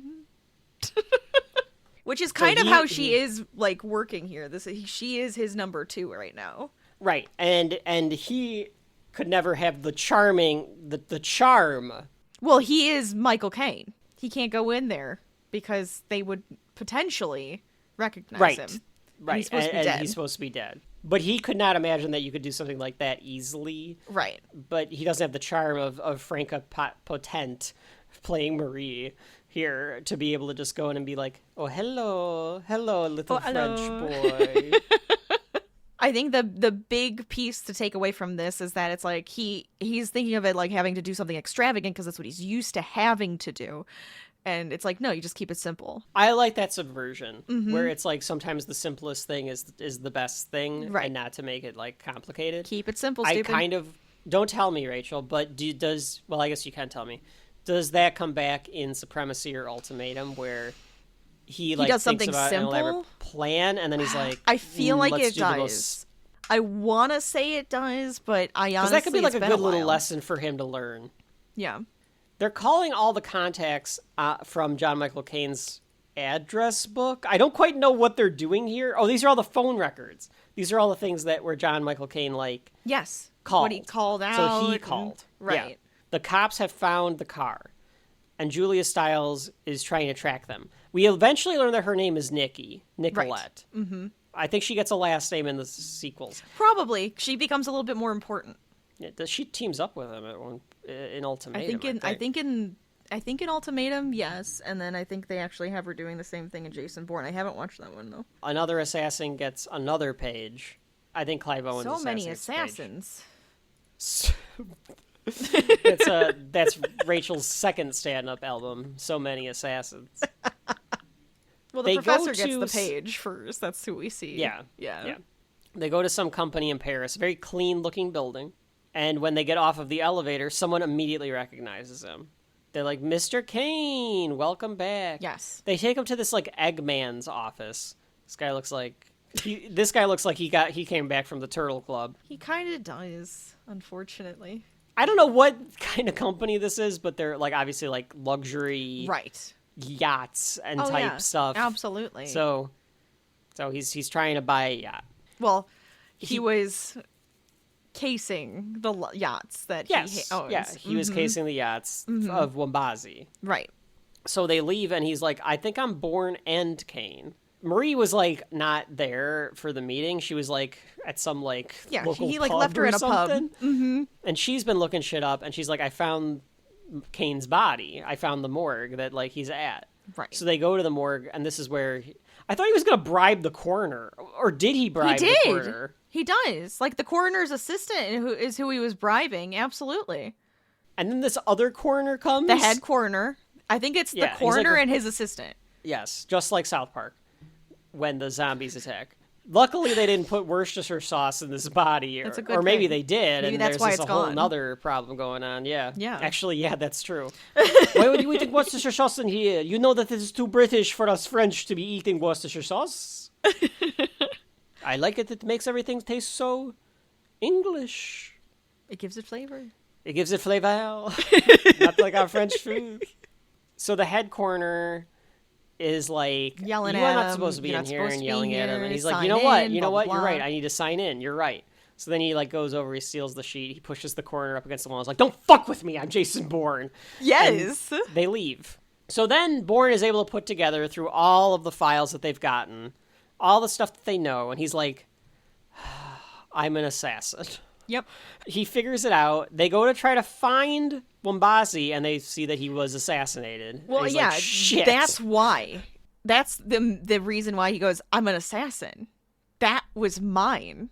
Because he got assassinated. He goes, was that's what I was assassinated, supposed to do, wasn't it? Oh, right. Because they thought, he was like, well, I'm going to go talk to this Wombazi guy, because he must know something. Exactly. Which was probably a horrible idea, just walking straight to him. He might have thought that he worked for him or something. Yeah, going straight to him was an odd choice. That was an odd choice. Well, he doesn't know, like, what are you going to... True, but like if Wombazi wouldn't have been assassinated, then the whole job would have been everybody done would have been CIA. like, you just like, walked here? Came to our front door. What do you mean? We're gonna torture and murder you. Yeah, they were gonna make an example of him. They kind of strangely take a cab. I thought that was an odd choice for them when they're like on the run and trying to be sneaky. Like I guess you have to get around somehow. Yeah, I would say public it's transportation or stealing a car would be my advice. as opposed to taking a cab. But Sure. what do I know? They have to dash out of there because like the cops are onto them, or like there's cops and they're like There's searching cops for at the cars hotel and stuff. Right. Yes. She tries to run, and then he tries to calm her down because he's like, now you're too far into it. Now I can't let you run. Like I What, thought are you that gonna you kill me wanted to because you're an run. assassin? Oh, yeah, that's why. Because now she's freaking out that he's an assassin. That'd be kind of cool. What's wrong with that? Well, I think it was more so great. I'm in way deeper than I thought I was. I thought this was a good guy that was just in a bad situation. With a lot of money and multiple passports. Yeah, that part. Like, come on. I guess she's just like, well, I never pay taxes, and I live from place to place, and I have multiple passports. So what do I? Yeah, what The hell can do I can't care? really judge. So the CIA is still looking. Cooper and Fox fight about Treadstone. They're saying that they're gonna both burn for this, which I didn't know if that is like burn notice type stuff. Like we're both gonna be murdered. They're gonna kill both of us because Probably. of what Treadstone was. It's setting up the whole trilogy. Mm-hmm. Marie calls her family. I think they're trying to figure out. Well, because she wants out. And so he's saying, I'll take you to wherever you want to go. I'll drop you off, and I'm going to keep running. Because then at Right. least she's somewhere safe. And You can give them whatever story you want. Exactly. I think that Julia Stiles is trying to track her based on the calls too, because they know like she lived here for 3 years, she lived Right. here for They 6 found, months. They found what her past 5 residences in like the past Yeah. 3 years or something ridiculous. She has a brother and an aunt or something, or maybe a mom, I can't remember, but like they go to the brothers. The brothers got this like farm mansion in like rural Yeah, it almost France. like makes me think of like a vineyard maybe. Yeah, Potentially. it has that feel to it. Like Right. she says he always had money. Yeah. Because they like get there and it's like empty-ish, or like there's nobody there, and he's like, "Are you sure your brother still owns this place?" And she's like, "Yeah, he never gave this place up. He loves it, and he's never been hurting for money." So which implies that he has like multiple houses or something. Right. Let Marie stay in one of them, so that way she doesn't have to be taking showers in strangers' houses. Well, I think he also thinks she's kind of a deadbeat. He absolutely does. Mm-hmm. It's the same. It's so great. Now what did you do? Like, Yeah, like, oh great, now you brought this fucking American here. Right. Now, are you pregnant too, Marie? yeah, that's exactly. He busts in. There's Christmas decorations up. Yes. I assume he sees stuff that makes him go, there's children here. There's a family here. Yeah, Yeah. it's Well, like- and the this is like Christmas a decorations being up, family. he's like, oh, like. They are here. Like, they're not away. It kind of made me think that she thought they would be away. I and think that she it's, like, thought they were going to be away on, like, vacation or, like, holiday Yeah. somewhere. And she's like, oh, shit, they are home. Okay. Because she even says to him later, I didn't think you'd be here. Right. The brother comes home. She tries to talk to him. The guy has 2 kids. One kid. So he's got. One kid and a There's dog. 2 kids. 2 kids and a dog? There's 2. 2 kids There's and a 2 dog. kids. 2 kids and a dog. Yeah. Okay. Yes. Because Bourne is playing with the kids. They're making. Marie and her brother are making That's dinner. right. And he's playing with the kids. So Right. it's supposed to, I think it's supposed to be like, the joke of like Jason, you left your kids with Jason Bourne. So that's, I guess he's a good guy with a assassin mind. Well, we But if kind of that find kid- that out a little bit later, too. That kid does something wrong. Jason Bourne's going to grab that kid's arm and break it in half I don't think instinctively. he would. I don't think he would. This whole scene here at the farmhouse was not originally shot. Is this one that they did a year later? Not a year later, but like later on. They had to Okay. rewrite the script to include it. It was supposed to be something else. They had the farmhouse, and they had other stuff with Cox and Cooper, and then like one other scene. Okay. And they were like, well, you have to make a decision on what you want to do. And Lyman couldn't make a decision, so they ended up shooting everything. And then they were like, it kind of needs the farmhouse because that's the character stuff. That's what you don't get out of these action movies is this character growth. Right. So then they had to like shoot more, and then that raised the budget. Of course. This movie made money. It made a decent Yeah, so money. they're probably so it's not fine. like it. They didn't probably care. They were just like, we're not letting him do any of that again, and that's why Lyman wasn't allowed to do it anymore. This was some of this was reshot. The scene with the professor in the woods was completely reshot. I'll get to that in a minute. Interesting. The brother asks Marie, What does he do, referring to Bourne? And earlier, Bourne says something about, like, I think I was in shipping or something like that. Yes, he said something about that. Yes. I guess because of the being on the fishing trip, right? Like being on the Probably. fishing boat. I think that might be a part of it. So she says that too. She's like, he used to be in shipping. Mm-hmm. Ha ha ha ha. I'm an importer-exporter. My name is Art Vandelay. He's got another passport that says Art Vandelay. That would have been pretty great. It says Art Vandelay, importer export. He's got glasses on. That's why he's like, I think I was in shipping. I'm either Jason Bourne, John Michael Caine, or Art Vandelay. or Art Vandelay. Of Vandelay Industries. Or Professor Von Nost. That's the Professor professor's Van name Nostrand. is Professor Von Nostrand. I mean, if you're going to have... Pennypacker. I'm a wealthy industrialist. If you're going to have multiple aliases, make it fun, right? I found out that I was an assassin, Jerry. I can't be an assassin. No, I think it would actually work that Kramer I've got to was get an assassin friends. Makes I got to get a sense. robe. I don't even know how to shoot a gun. How can I be an assassin, Jerry? George an assassin? I don't know. Kramer an assassin? Yes, I could see it. 100%. Yes. He's such a So is doofus. Newman, and that's why he's the mailman. Newman, He's the 1,000% is an mailman. assassin. That's his name. Hello, Jerry. Jerry's been a mark for years, but he just couldn't do it because He can't hates convince him. the agency to let him do it. Yes. He's like, I want to kill this guy, but they won't let me. That's the best cover, though, because he annoys Jerry so much that Right. no one would suspect that he is an assassin. Exactly. Give me that movie. Give me that movie as Wayne Knight as an assassin. Fuck it. We have all these movies now based on this, but then from Bourne, like John Wick and Nobody and Novocaine and all this stuff. Give me Wayne Knight as Newman as an assassin. Done. I like it. That's a 6-episode series on Peacock at least. Yeah, that's all you need. That is That's all I you need. need. Blah! Blah! He dies at the end, screaming like he's on fucking Isla Nublar. Perfect. Where are we? What are we talking about? They're He was an talking- importer-exporter. Importer-exporter. So they track it. They track it there. Way more bits that I thought we were gonna get out of fucking Bourne Identity. happening. By the way, it always happens. I guess it's because it's like, this is our spy stuff. We're like, we gotta do the spy. Well, we're pulling it all together. Yeah. This is the culmination. This is it. They just pop out. I can't help it. It just popped in there. Stay Puft Marshmallow Man. Now that's a good hit. That's Wayne Knight's target. Stop it. He gets a folder Stop. and he opens it up and it's the Stay Puft Marshmallow Man.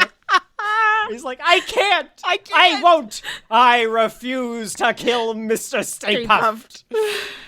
That's how he goes down. And they're like, you either do this or you're the target. Then at the end, he goes to with a flamethrower. He's gonna s'more him to death. Yes. And he I can't do it. And he throws it away. And then that's at the end when they kill him, and all you hear is the ah. That'd be great. I love it. 10 out of 10. Beautiful. No notes. No notes. Julia Stiles waits at this carnival and gives Clive Oh Owen. boy, a carnival. I'm sorry. I'm so sorry. No, just say it. I won't do it.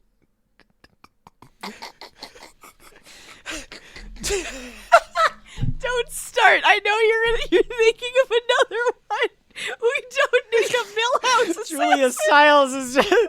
Julia Stiles is just sitting at in her safe house eating cereal next to Clive Owen. And she gets a call and she's like, there's gonna be a carnival tonight. I'll be at and the cereal carnival. box move, and the professor just goes, oh boy, a carnival. He does have a bit of a Millhouse look to him, doesn't he? He's got a little Millhouse. He's got a little look, Millhouse in him. Oh, man. He's not the dud. Okay. I'm sorry. so I didn't mean... Every time I hear carnival, I go, oh boy, a carnival. Every I single know, time. every time. Yeah, it's impossible not to. But he does get the dossier to go kill Jason Bourne. And Marie, I think, probably.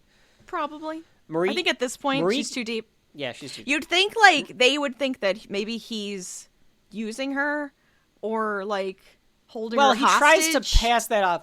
He tries to pass that off later. I think he does a poor job of it. Yeah, he does later. a piss poor job, but... Marie gets up during the night.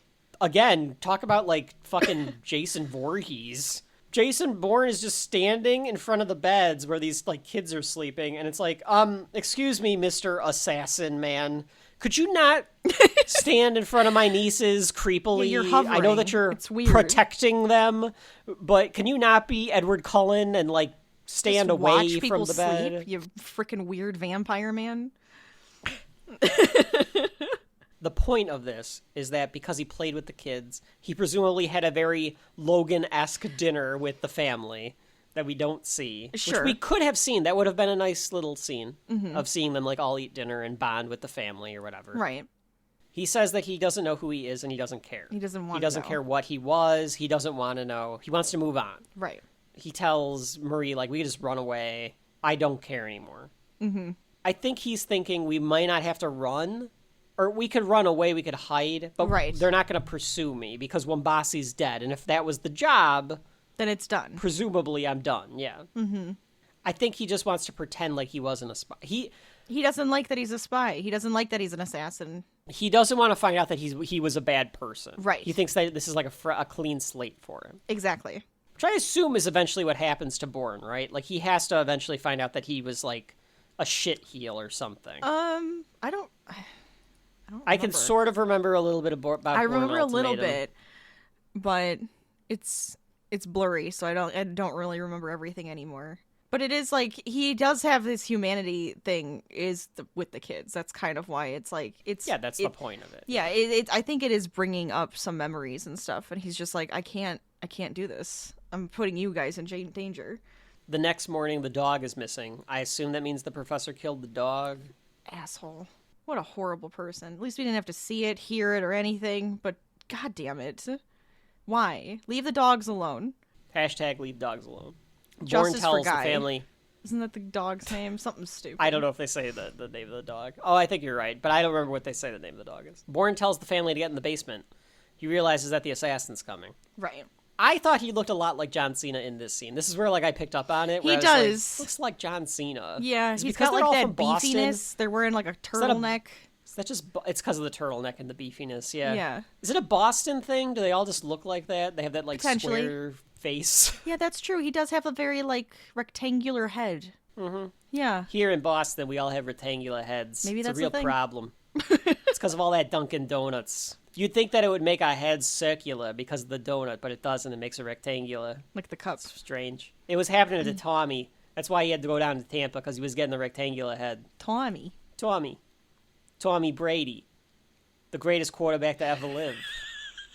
He does also have a rectangular head, but most football He does, players but do have very rectangular California, heads. or he's from Michigan. Though, but a so lot he's of not just really. football players in general have rectangular heads. Yeah, it's because of the helmets. I think that Probably. just forces their head to be rectangular. That's concerning. Bourne takes a shotgun out to have a confrontation with the professor. He blows up, like, the propane tank or something, knowing that it's going to cause smoke to make it so that the assassin can't see him. Right. And the professor has the sniper that he had earlier against Wombasi. Yeah, because he's trying to like lead him out now. I like the fact that there is no score in this entire scene. Yes. Is The devoid emptiness of excess sound. It is all about the visceralness of the two spies trying to murder each other. Yes. Spy versus spy. It's very like how Mission Impossible, the main mission piece, that the most stressful mission has like no sound as well. The drop him down the into heist. Yeah. the heist one doesn't have any sounds. It adds to the tension. Yeah. This whole part with the professor and Bourne was shot one day. Frank Marshall was on set with Lyman. And Lyman looked at it and said, I don't like any of this. I don't like any of this. We need to redo it. And Frank Marshall was like, it's not that bad. We can use this. We have to move on. Right. And we don't have the budget for you to stay here another day shooting the same scene you shot all day. Oh my god. So Lyman went out with one lighting guy, a cameraman, and the 2 actors. Wow. And shot it all himself. Wow. Which might have been against some sort of union I would assume. rules, but that's what you see in the movie. So that's why the camera has the trademark shakiness. Right. It's like a Steadicam shakiness. Yes. Because they're like rogue filming so that the rest of the crew doesn't know that they're filming because they weren't supposed to be. That's crazy. I'm The curious sniper- as to so- what it was that he hated about it. Like now I want to 'cause I want to what see could- it. What could have been that wrong about Yes. it? Like, I don't know. It does feel like Lyman is very particular, but then you watched Mr. and Mrs. Smith. Mr. and Mrs. Smith, and it was so bland. Yes. So it's like, why were you so particular about that one or this one? But like Mr. and Mrs. Smith, there's not a lot of style to it. It was bland for the most Right. part. So Interesting. maybe that's what the lesson he learned was like, fuck it, I'm just gonna do what the studio wants me to do because I got in so trouble. Like it's not even worth it. I That's don't care. possible. That's possible. Maybe that's what happened. I don't know. I lost the job of the other Bourne movies because Yes. I made it good and cared. I don't know. Well, that is probably what he thinks. That's probably what he thinks. Yes. The professor shoots, misses, and then they both start running into the woods. There's some tall grass that they both run toward. Raptors in the grass. Oh, I yeah, you believe, can as hear them well, going, that They have to be careful of. It's very dangerous. That sounded just like Blue. You're that welcome. was perfect. Bourne shoots to cause another sense of like distraction, so that Clive Owen can't figure out where the shot came from. The professor pulls out like this little gun, like Yes. this little like assassin gun, or Right. like little spy gun. Mm-hmm. I think because he thought we're gonna end up going to hand-to-hand combat, and I I'm think so, gonna, too. Gonna pull out this gun, yeah. Right. Because like every one of 'Cause these he was- Bourne fights, it's like, Well, because here it Bourne comes. was in the grass, shot in the ear to cause a distraction, left the grass. The other guy comes in, and he's out now. So he's watching Yeah. him. So now it becomes like the Yeah, so now person- he thinks like he's I'm pursuing being the hunted. pursuer. Bourne spots him in the field. They're both running toward each other, and I was like, here we go. It's going to be like spy versus spy, like we got earlier. No, Bourne just shoots him with a shotgun. Yes. Just blasts him. And then he shoots him again before Clive Owen can shoot. I thought this was going to be a longer fight. I thought this I was going to be like the know. big climax. Yeah. You'd expect it, because this guy seems to be the other, like, top agent you'd expect. Yes. Yeah, he's the boss. He's a boss level. Right. The camera really shaking. It's like fighting here. himself. Bourne asks him like, Who else is out here? Who else? How many you got with you? I'm not gonna ask you again. I walk alone like you. We always walk alone. What do you mean? Who are you, Rome? Paris? Treadstone. Both of us. Treadstone? Which one? Paris. I live in Paris. Do you get the headaches? Yeah. I get such bad headaches. You know, at night when you're driving a car. I don't know, maybe it's something to do with the headlights. What is Treadstone? he's giving him like clues as to what Treadstone could be. I'm wondering if this guy also has a bit of like memory loss too. That's what I was assuming, because he can't get him to say what Treadstone is, and it's like He might not be able to. maybe the guy there's- doesn't even know. Maybe there's like a thing like in him where he's like, if he tries to, it just doesn't work. I'm serious. It could be something like that. That's some sci-fi shit. Like, Well, his last words to Bourne are, "Look what they make you give." I guess saying like your humanity is gone, so that Exactly. you can be this, assassin. Yes. So that's another dead end. So now there's another dead end for Bourne. He can't really pursue that anymore. Almost comical to cut from that scene of the dead professor in the field. Which, like, what do you do with that body, Jason? it's just just leave it you there? just leave it. All right. I don't know if I would leave a are you dead gonna do body with in it? like the French woods like that. What are you gonna do? It's gonna attract like a fucking coyote or Yeah. something. Probably. That's a natural way to get rid of the body. What do you want him to do with it? Do you want him to don't call know. somebody? Well, I don't want him to call I guess he could somebody, bury but- him. What do you want him to do? Yeah, something. I don't know.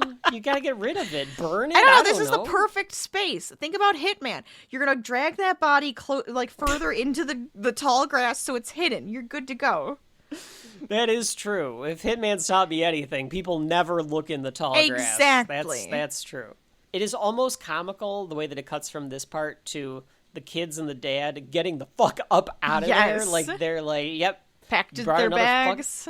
Marie brought another fucking spy here, so now we've Another gotta one? leave. He gives Marie the backpack. Yeah, he gives her the money. When did he go get the backpack? Remember? He left it in the train station. That's a good point. When would he have done that? I guess at any point he could have, I suppose. I mean, They he coulda could. just- Yeah, I can they put coulda two and just two together. paused there, grabbed it, and left. But Yeah, I just think it's funny that like he had the backpack again. Yeah. But they showed him throwing it in the train station. Yeah. Unless it was a different backpack. maybe but he I just don't put that think bag so. in there. But what would he have? I don't know. Maybe he kept the money, but put the passports in it. I don't know. Her brother is like, get the fuck in the car, Marie. We're getting the hell out of here. I don't care who your boyfriend is. We have to leave now. She's like, just give me a second. I just need to say goodbye. I slept with him, okay? It's hard for me. I have Wow. a connection. If I'm the brother, I am like, hurry the fuck up! Your boyfriend ruined the whole goddamn thing! The dog is dead! You blew up the farm! Mass hysteria. If I'm Bourne, because like the family leaves, so Maria's Yes. gone, the family is gone. If I'm Bourne, I'm like, this place is all right. I guess I'm gonna stay here for a little while until they find me again. Because they think that they left, so... I can live off the land. Looks like fun. I mean, it's winter, so you're not going to be doing too much of that until the spring. That's true. He could stay here all winter. He can hibernate. He looks through Clive Owen's bag of gadgets, finds the flip phone, and then, just like he would do with Leonardo DiCaprio in a few years in The Departed, he calls it, like in The Departed, and just kind of like waits Yes. for like a hello. He Gen Z's it. Isn't that the Gen Z thing? I think where that's they won't what say they hello? won't say hello on a phone, right? Yeah, I think that's... They claim that's because they don't want an auto call to Well, respond. sure, but when But you know, folks, when you you're can hang calling up the somebody, phone. or when you pick up a phone, don't you know who called you? Like, why don't you I guess answer if it's somebody like- who called you? I guess if it's like if you're like job hunting or something like that, it could just be like anybody. But if it turns out to be an Autobot, you just... you press the button. There's an end to button. hang up. Yeah. And then you go And you block. the call. Yeah. It's not that hard. You can report spam. Anyway. Yeah. So I don't really get that. I don't really one, get but it. I'm old and whatever. Like, if I think it's a spam call, sure. But he calls this number, and Chris Cooper answers it. Brian Cox, I like the move by Brian Cox when, like, Cooper's trying to, like, keep it between, like, him and that dweeby, like, assistant guy. Yes. And Cox puts it on speakerphone because he's like, I'm going to be listening to this as well. Yes. And then I'm going to get myself a sausage biscuit with cheese. Perhaps I'll also treat myself to a hashed brown. Isn't that sound lovely? He's the voice of the McDonald's commercials, Rachel. I love that. Did you ever notice that? It's Brian No, Cox. I hear it now. When Yeah. you... Yep. I'm loving it. Ba-da-ba-ba-ba. They realize it's Bourne. Isn't that what he... Yeah, I he even think does that Brian part. Cox has even said that he like has never had McDonald's. I mean, he's not missing much. No. I'm Their not breakfast is happy good. with McDonald's anymore. I feel like their quality went No. down. No. Their quality's And their down, their prices prices are are up. I If just you want to can't. sponsor the show, you can give us free But stuff, I want I free guess, stuff. but Yeah. yeah. The fries aren't as good as they were anymore. No. It is their quality It's has sad. dropped quite a bit. Yeah. Chris Cooper, I keep calling him Chris Cooper, and he has a name in this. Yeah, but I and don't know like, what it is. But because you keep calling him Chris Cooper, so do I. Conklin. Conklin is the name. Conklin. There we And then go. Brian Cox is Abbott. I know that Abbott comes and back. Conklin Costello. probably doesn't. So Chris Cooper is like, let's ask Marie what she wants to do. And Jason says, actually, I don't think that she gives a shit. She's dead. He says she was getting in the way or he didn't She need got her in the anymore. way. And I was like, why didn't you just say... Terrible. All you had to say was the assassin got her, so I got him. Clive Owen got her, yeah. Yep. Before I got him. That's all you needed to That's all say. you had to say. I think he's trying to like make it seem Be like like the he's like tough guy? badass or whatever. But But what that's if like they a know weird thing. you wouldn't They're have like, done what it? do you mean? Like, why would you Yeah, have done that? I thought that was bad. That was bad so cover. bad. Yeah, I hated that. Because I'm with you. Just blame it on. Blame it just on say the other Clive Owen one. killed her. Right. He killed the dog. He killed her. Done. Killed the whole family. They're all right. dead. They're all dead. Everybody's dead. So I killed him. Done. He asks Cooper Conklin to come to this bridge in Paris, take his coat off and face east, and he will give another call. And come alone. He has to be alone. Brian Cox is pissed and tells him, like, you better take care of this, square this away, and all this stuff. Cooper gets back at Cox by saying, like, well, maybe you should make another meeting on the top floor or whatever. You could talk him to death. So he's trying to say, like, you're too much of a bigwig. You don't understand how this works or, like, what these guys are capable of and all this kind of stuff. Right. I have to take action. And, of course, he's allowed to take a private jet to fucking Paris. Yeah, of course. Wasting our taxpayer money on fucking private jets. Not Get surprised. your ass in economy and get over there if you're going to get murdered by Jason Bourne.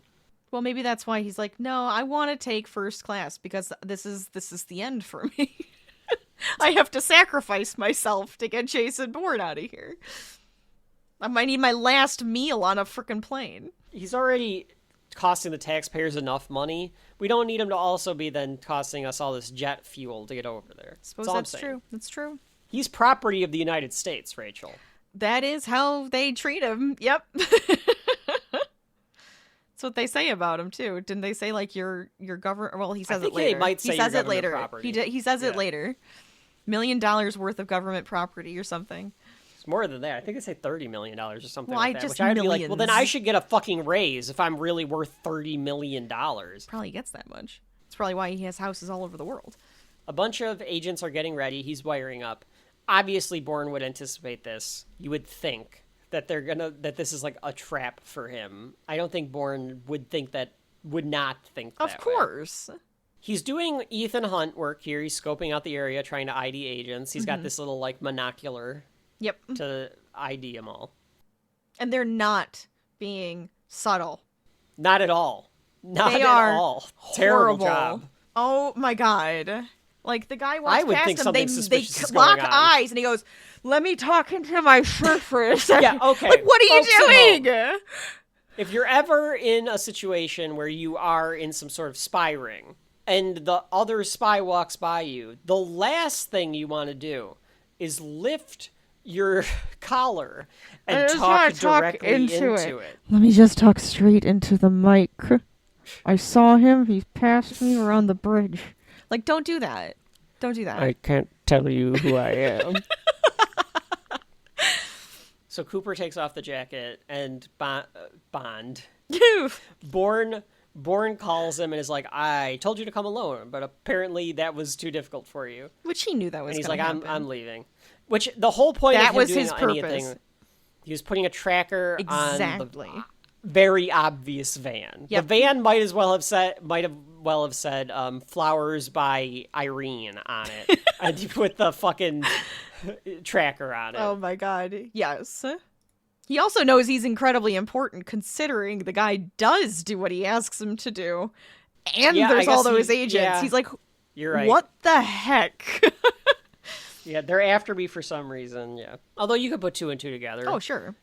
He fucked up some mission. They're after me for that. They call another assassin. This guy looks like the ghost from Ghost.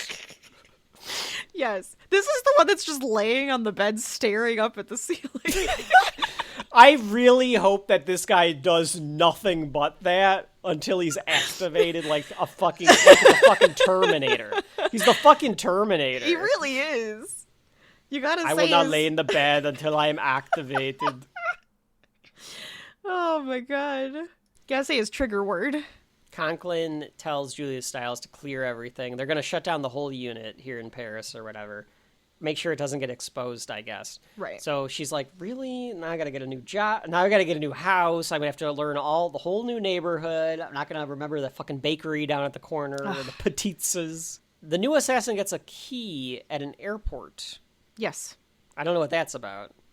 He does. He got I guess that he's on the move. We just see that. He's I on think the it's supposed move. to it's a red herring, I think, ultimately. Well, the whole guy, the guy laying on the bed is the red herring, but it means that he's on the move. They're giving him something. He's now has a mission of some sort. Yes. Yes. So he must have to open a Nikki- locker there. Maybe he has a locker somewhere that he has to open. Maybe, perhaps, yes. Maybe. That is the way that you and I have said. If you're going to get your the way to spy do it. information, I love it. It's got to be fun. Don't You gotta be do just it giving me a fun. fucking text message or an email. That's not How fun. boring. Even if it has like some like crypto thing on Oh, it. now I got to buy crypto Oh, to not find out that. who What did I my- mean? What did I mean? You need to buy 20 shares of didn't mean Bitcoin that. to find out your new mission. at precisely 3:45 p.m. And then, like, the price, whatever the price is at 3:45, okay, is so like that's the number. is the code. Yeah, And I have it's the to- longitude and latitude. Good lord. Nikki and Conklin are shredding files and whatnot. They're pretty corrupt at this point. Yeah, she's I like calling can't- people, and You can't tell what Nikki's moral compass is in this movie. this is her job. I mean, This is just her thing. I would assume that no matter when they have to move to a new location, they probably have to do the same thing It's the every routine, yeah. time. Yeah. She's a bad guy, really, at this point. Sure. Julia Stiles, in future interviews, said that she filmed a scene where Jason Bourne picks her up, throws her over a table, breaks her neck, and kills her. They cut that from Wow. the movie. Yeah, obviously. So she thought that this was a one and done. She did not think that the character was coming back. And then when she actually saw the movie, she was like, they didn't I kill didn't me. get killed. So what happened? No, you're useful. But you're Julia Stiles. We can find something for you in the next obviously. movie. I think it was more that, like, should we do Julia Stiles instead of this other actress because she's a bigger name and we can throw her in the female Probably. lead role. Damon sets off some car alarms so that he can climb up this Distractions. Nikki's apartment and then, like, distracts all of the agents outside. Right. The systems all start going haywire. I couldn't tell what he did to do this one unless it was a gadget in Clive Owen's I bag. think it's so she says it's going haywire. Like, why is that going off? I think it means like movement. I think it's just saying like sensing movement here and then right I thought it outside was your like window. a virus or something. So, but you're Okay. right. Maybe it is something like that where it's jamming signals, so it's making it feel like there's something I might going be wrong on. about this. It might be more your way, where it's just like there's buzzers or stuff like the sensors Right. going off and Yeah. stuff. Yeah. Chris Cooper takes out a gun. The And then phones, the phones are dead. The lights go The off. power goes out. Now Michael it's like Myers a is horror here. movie. Yeah. Well, Cooper starts slinking around the house like it is a horror movie. Like, you Yes. could take this scene and you put the dun, dun, dun, dun, dun, dun, dun, Well, dun, because then and it she would comes, fit. Nikki comes out and is just like, it's Bourne, isn't it? Like, It's Bourne. Yeah, yeah. like she's like, oh shit, I never have to deal with this side of things. Like, Right, yeah. I'm just a technician. I don't want to deal with this Right. crap. I make posters here. I do the after stuff after they killed the person. Then I have to kind of clean up some stuff. Occasionally, I have to go to a carnival and hand really creepy men a folder. Yep. Bourne sneaks up on Cooper, makes him drop the gun. Nikki's frozen. She doesn't move this entire fucking scene, in fact. Well, she comes into the room and just watches. This is where you end up getting as much information as they give you in this movie. They don't realize that he had amnesia. Like, No. Cooper realizes that he doesn't remember anything in this scene. He's like, Yeah. you don't know what the fuck I'm talking about, do you? So he tells him that your property or your $30 million weapon. He tells him everything that happened, too. He was sent to kill Wambasi. And by God, if it kills me, you gotta tell me how this happened. Why are you trying to kill me? What happened in Marseille? Why are you trying? You sent me to kill Wambosi. Kill Wambosi? Yeah, we can do that anytime we want. I can send Nikki to do that, for Christ's sake. And he goes, And he's like, no. I could have I made did not Nikki send do you to... it. Nikki can go fucking kill Wambasi. We needed you to I like do... that it cuts to she's Julia just Stiles like- to like, Her eyes just why kind you of say like, fuck on me for? what does that mean? Yeah, Don't pull fuck me did into I this. do? Yeah. Yeah, but like the whole idea was they wanted Jason to kill him in a way that it looked like he was assassinated by another country. By his own people. Or by his own people, yes. The idea is that like, you don't exist. You go You're a in, ghost. you come out. Yeah, you're a ghost. No one knows that you exist. Mm-hmm. He's like, but for some reason it didn't work. And he's like, I don't know why. And Bourne is trying to tell him, like, I don't know why the mission failed. I don't know what the fuck you're talking about. And then he's just like, but you put this entire mission together. You put the whole plan together. You picked. I You were let like, you we'll do do everything. it on the yacht. I just told you Yeah. I need it to be done this way. And this is when he starts So he having gets- flashes. He gets flashes, just like the doctor said he would. He just needed this guy to yell at him. Yeah. Yes, exactly. Because he's just so used to it. He yells at him all the time, Yeah, apparently. he gets yelled at all the time by this guy. It's like sense memory. He was around no one that he knew until Chris Right. Cooper showed up. He had the gun at Wambasi's head. Yes. But he couldn't kill him because His kids were one there. of Wambasi's kids were there. There was multiples. They were sleeping on the couch. Oh, yeah, there's another one They were that's, like like, watching sleeping. a movie. Yeah. The one was cuddling Yeah. him, and he's like, Yeah, you're I right. They were, like, cannot watching a do movie. this. But And it looks like that... he's like, it's like his head is bothering him in the flashback. It's like he's getting pain. Yeah. I guess that is supposed to be what you're like thinking, because I would assume that the other assassins have no problem. They'd be like, what? The shot would have gone off and he would have ran. Except for then you probably Professor. Like the professor. I think they're all. They can do it, but it's at some point you kind of snap and you're like, wait a minute, what am I doing? This is well, and I think it's like eating at Jason. You'd have to kill the kids. You'd have to kill the kids because you are a ghost. The kids would know. They would know. A white man killed my dad. Like some white guy who looked like Boston, looked a little like John Cena. Yeah. I think they killed my dad. So now he remembers at least that incident. Not sure if he remembers everything, but he remembers that. Bourne tells Cooper he doesn't want to do it anymore. And Cooper's like, this isn't... Cooper goes a little Green Goblin-y. He gets a little evil. He's like, this isn't your decision, Jason. And like talks like that at him. It's like, all right, pal, calm down. So he throws Cooper around a little bit and tells him Bourne is dead. He drowned 2 weeks ago. I'm kind of saying like, you know, I want to be dead. Reborn. Let me be a ghost. I'm leaving. Yeah, just tell him I'm dead. I'm going to run away. I'm running away. You don't have to ever hear from me again. I'm not going to come after you.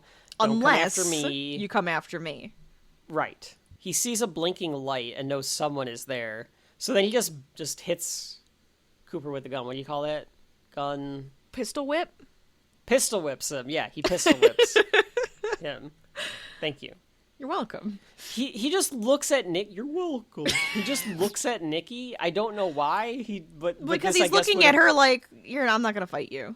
I'm not even going to fucking bother with you. I think that's part of it. He waits for the door to open. Because she didn't try to kill him. She just stood there. She didn't try to do anything. Yeah, it's more of like a fucking try it. And she's like, I'm not doing it. Whoa. I'm not going to do that. Yeah. He hears someone on the other side of the door. And he's just like waiting for it. Yes.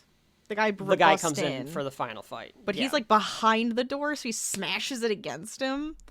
Yes. And a fight ensues. Close cam, shaky cam, claustrophobic on purpose. Absolutely. Well done, though. No score again. Just beating the shit out of these spies. Yes. All of this, Rachel, by the way, was what they added in. This whole sequence seems so odd that they didn't Especially have when this.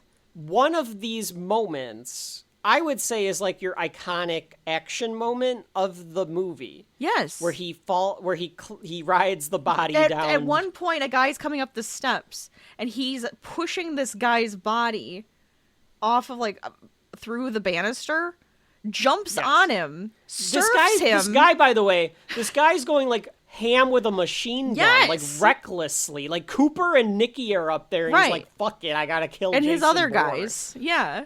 And so he surfs. He surfs this guy. Whoa! Look at this guy. Because it's like a spiral staircase. Next time we go out, Mikey, I'm gonna surf one of the foot down the banister like Jason Bourne. They would. He would. 100% they would. Yeah. But like, you'd think that this is going to be one of those shots. This is what I was talking about earlier, where it was like he does this, and it's like so ridiculous that he does this, but it was supposed to lessen his fall. It's pretty awesome. And so he lands on the body, but it still hurts him. And he also shoots the other guy in the head, too, on the way down. Yeah. Which is ridiculous. The shot of him, ridiculous. Like, and then then he falls. It's great. It's ridiculous, but the fact that there's no score, it's all visceral. Oh my god. The way that it's shot, the way that he like falls, it's really good. Yeah. It's very, very good. But I also like that he gets hurt. Like, it wasn't just an easy, I landed on this fat guy and I'm fine. Like, it wasn't that. It was like he actually got hurt still. So he's limping away, bleeding. Yeah, I couldn't tell if he might have gotten grazed, but the fall hurt him for sure. Mm-hmm. Bourne tries to recover. Cooper exits the apartment without Nikki, and I was like, where is Nikki? And then that's probably because one of the deleted scenes was that she was also supposed to be dead. Yeah. Well, he so probably told her like finish up here. Oh, probably. Yeah. Because that technically means that Brian Cox doesn't blame Nikki. He lets her live. Yes. Well, she's just a worker. He's not going to kill the whole She's department. a civil servant. I'm not going to kill her. I'm not going to kill the whole department, just the head. All right. Right? That's fair. Yeah. Yeah. You're nothing but a civil servant, Nikki, with claws. Or whatever. I like it. Bourne's walking away slowly as the final assassin guy is waiting for him. And like, oh shit, here comes discount Javier Bardem to murder him. Gets out of the car. But it's Cooper who finds the assassin first. And you can tell that Cooper thinks that, like, well, what are you doing? Like, go get him. Like, I think he went that way. And the assassin shoots Chris Cooper twice. Then so again. Obviously. And then again, I like the double kill there. shot. That was pretty good, yeah. And then Brian Cox is on the other end of the phone call when he says, like, it's done. So obviously Brian Cox took him out. A good Dutch angle on Brian Cox, too, here, for some reason. Such a Dutch Did you notice that? evil angle? Yeah, like it makes him look very evil. Well, with the lighting and, like, only the lighting from, like, the computer screens, it's great. Yeah. Here's what would have been sorely lacking if you take out all of the bureaucracy stuff. It doesn't have the impact that it does if Brian Cox takes out Chris Cooper and you didn't see all of the stuff with Cooper trying to find Jason Bourne. Yes. If that doesn't happen, you don't get this twist to work nearly as well. Now, Brian Cox is like, fuck this guy. Yes. Yes, I agree. Now, do I think that they should have waited to, like, you know, at least a quarter of the way to halfway into the movie? I do think they should have waited longer. Yes. Yeah. Yes. But agreed. I do think it needed to be in it. So then Bourne is gone. I guess that's the end of it. The department. I'm assuming that Brian Cox is like, we're just going to leave this alone. He said shut it down. Yeah, he says shut it down. Yeah. Which I think that even means shut down the search for Bourne. Like, I think that's what that also means. I agree. Like, we're shutting all this down. Yes. And when he's talking to, like, now, I don't know if it's a committee. I don't know what. It's a committee. It's like a closed-door committee. Let's just say committee. Yeah. He's talking to a committee. He says that Treadstone has been terminated. I love the way that he fools Congress here, because he's like, oh, yeah, that's Treadstone. It was a attempt and, you know, it was whatever. We shut it down. It was too expensive. Anyway. And then he, like, goes on to this other thing. Yeah, and Congress, because they're fucking Congress, completely buy it.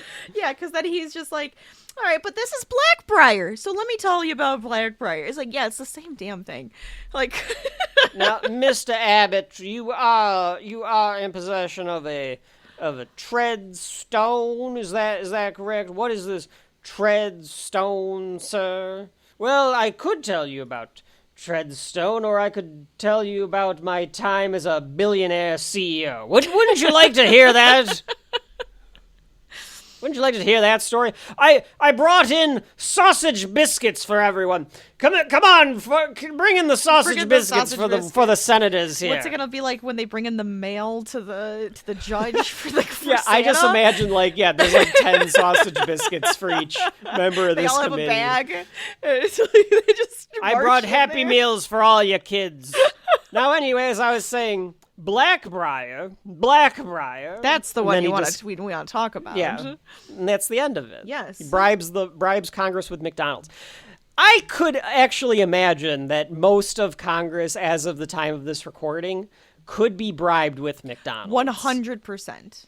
I know the executive branch could be bribed with McDonald's. Yes, but I think that the legislative branch is not that much farther behind. No. It takes a lot more to bribe the Supreme Court, but those two branches, I've got under my thumb if I've got at least a Big Mac on me. If you want anything done, as long as you have some chicken nuggets in your pocket, they're ready. Which all Americans should have at the ready anyway. I know you said we've got a lot of European listeners, which we do. Yeah. For those of you in Europe listening to Shelf Life, all Americans at all times have at least one chicken nugget in their pocket. Look it up. Just in case of emergency. Ask Why do you think dogs love love American people so much? Because we got chicken nuggets in our pocket all the time. In fact, sometimes the dogs are carrying the chicken nuggets for us. It's great. It's handy. Anyways. I do like that they basically just brush this all under the rug. Oh, yeah. It works so well that he gets away with it. Yes. As long as they leave Jason Bourne alone. Right. That's the key. As long as they leave him alone. Just have to leave him alone. We're at this European beach somewhere now. Is it like Marie a Greece place? Is it the Greek place I think she was it's talking Greece. about? I think it's or something? Mykonos or something. Yeah. Oh yeah, Mykonos. She was talking about the Mykonos, right? Okay. So maybe she did go back. So she's It's in somewhat Greece. gorgeous. All right, it's beautiful. It's like ocean with a air. very unstable currency. You sleep with all the windows and doors open constantly because it's just always nice out. That's right. Yeah, you never have to be inside. There's sand everywhere. Everywhere. Anakin Skywalker hates Mykonos. Hates it. He does. He does it. He does another horror movie thing here. Go ahead. Yeah. So she's got her pigtails. She's selling mopeds. She's in like it looks her like hair a cute is a little diner. longer. Yeah, it's like a cute little diner place too, or like cafe or something. And she's at the register, goes to the other side, comes back, and all of a sudden he's in the doorway. Like the doorway was empty. Comes back, doorway has him standing there because he's like a fucking. He does creep. Michael Myers it. He creeps it a little bit. Well, he can. He's a spy. Remember when the professor creeped up on Julia Stiles earlier in the movie too? It's the same move. Bourne shows up wearing a very. He's on vacation. Yes, thank you. He looks like Agent 47 on vacation, where it's like, do you want to wear your casual shirt? Because he's got like this button-down white shirt on. Oh yeah. I thought, to take it back to Seinfeld, he should have been like, in a puffy shirt? Oh, my name is not Jason. It's Professor Von Nostrand, and I am on vacation. No, that would have been great. And he's wearing a puffy shirt. Because he's a pirate. He's one step away from wearing a puffy shirt. I mean, yes. I mean, I guess if you wear any white shirt, you are one step away of wearing a puffy shirt. Okay, but the way that this shirt sits on Matt Damon's wrinkly. body, it's like poofing out because of the wind or whatever. That's fair. So I was like, he could have been wearing a puffy shirt. She's thrilled to see him. Obviously, this took some time. I did like when he says, I actually like this part. It's kind of cliched, but it's a spy movie. But it's cute and it's nice. Think I could rent a scooter? You have ID? Not really. And then they just smile at each other. Not really, and they just smile at each other. Like that, I like that. Mm-hmm. Kill me, whatever, or sue me. Don't kill me. You can sue me. Don't sue assassinate me either, me, whatever. Send Jason Bourne. Well, no, I do like some cliches like that. It is nice in some things. You can't do it all the time, but sometimes it's nice. Cliches are cliches because they work if you do them well. Right. And I like that little bit there. They hug and embrace. They don't kiss. No. But they did already sleep with each other, so you don't need the kiss at the end, I suppose. Friends with benefits. Whatever.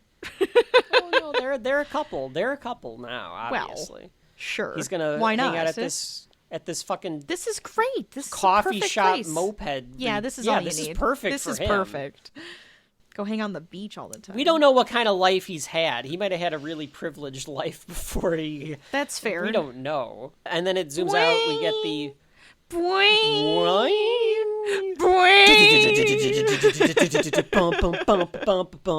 I do really, really enjoy the end credits theme to it's Bourne great. Identity. No, I really like the music. I like it more without the Moby singing. Actually. Well, yeah, so like do the I. Poor Moby. I like that song Moby? too. He's the guy that sings the song. Is that a real person? Ultimatum. I feel like I heard that in a show or something. I thought they were just making a joke and being like, No, Moby.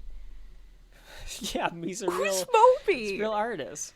He's a techno artist. Okay. From the early aughts. All right. Eminem went in on him pretty hard.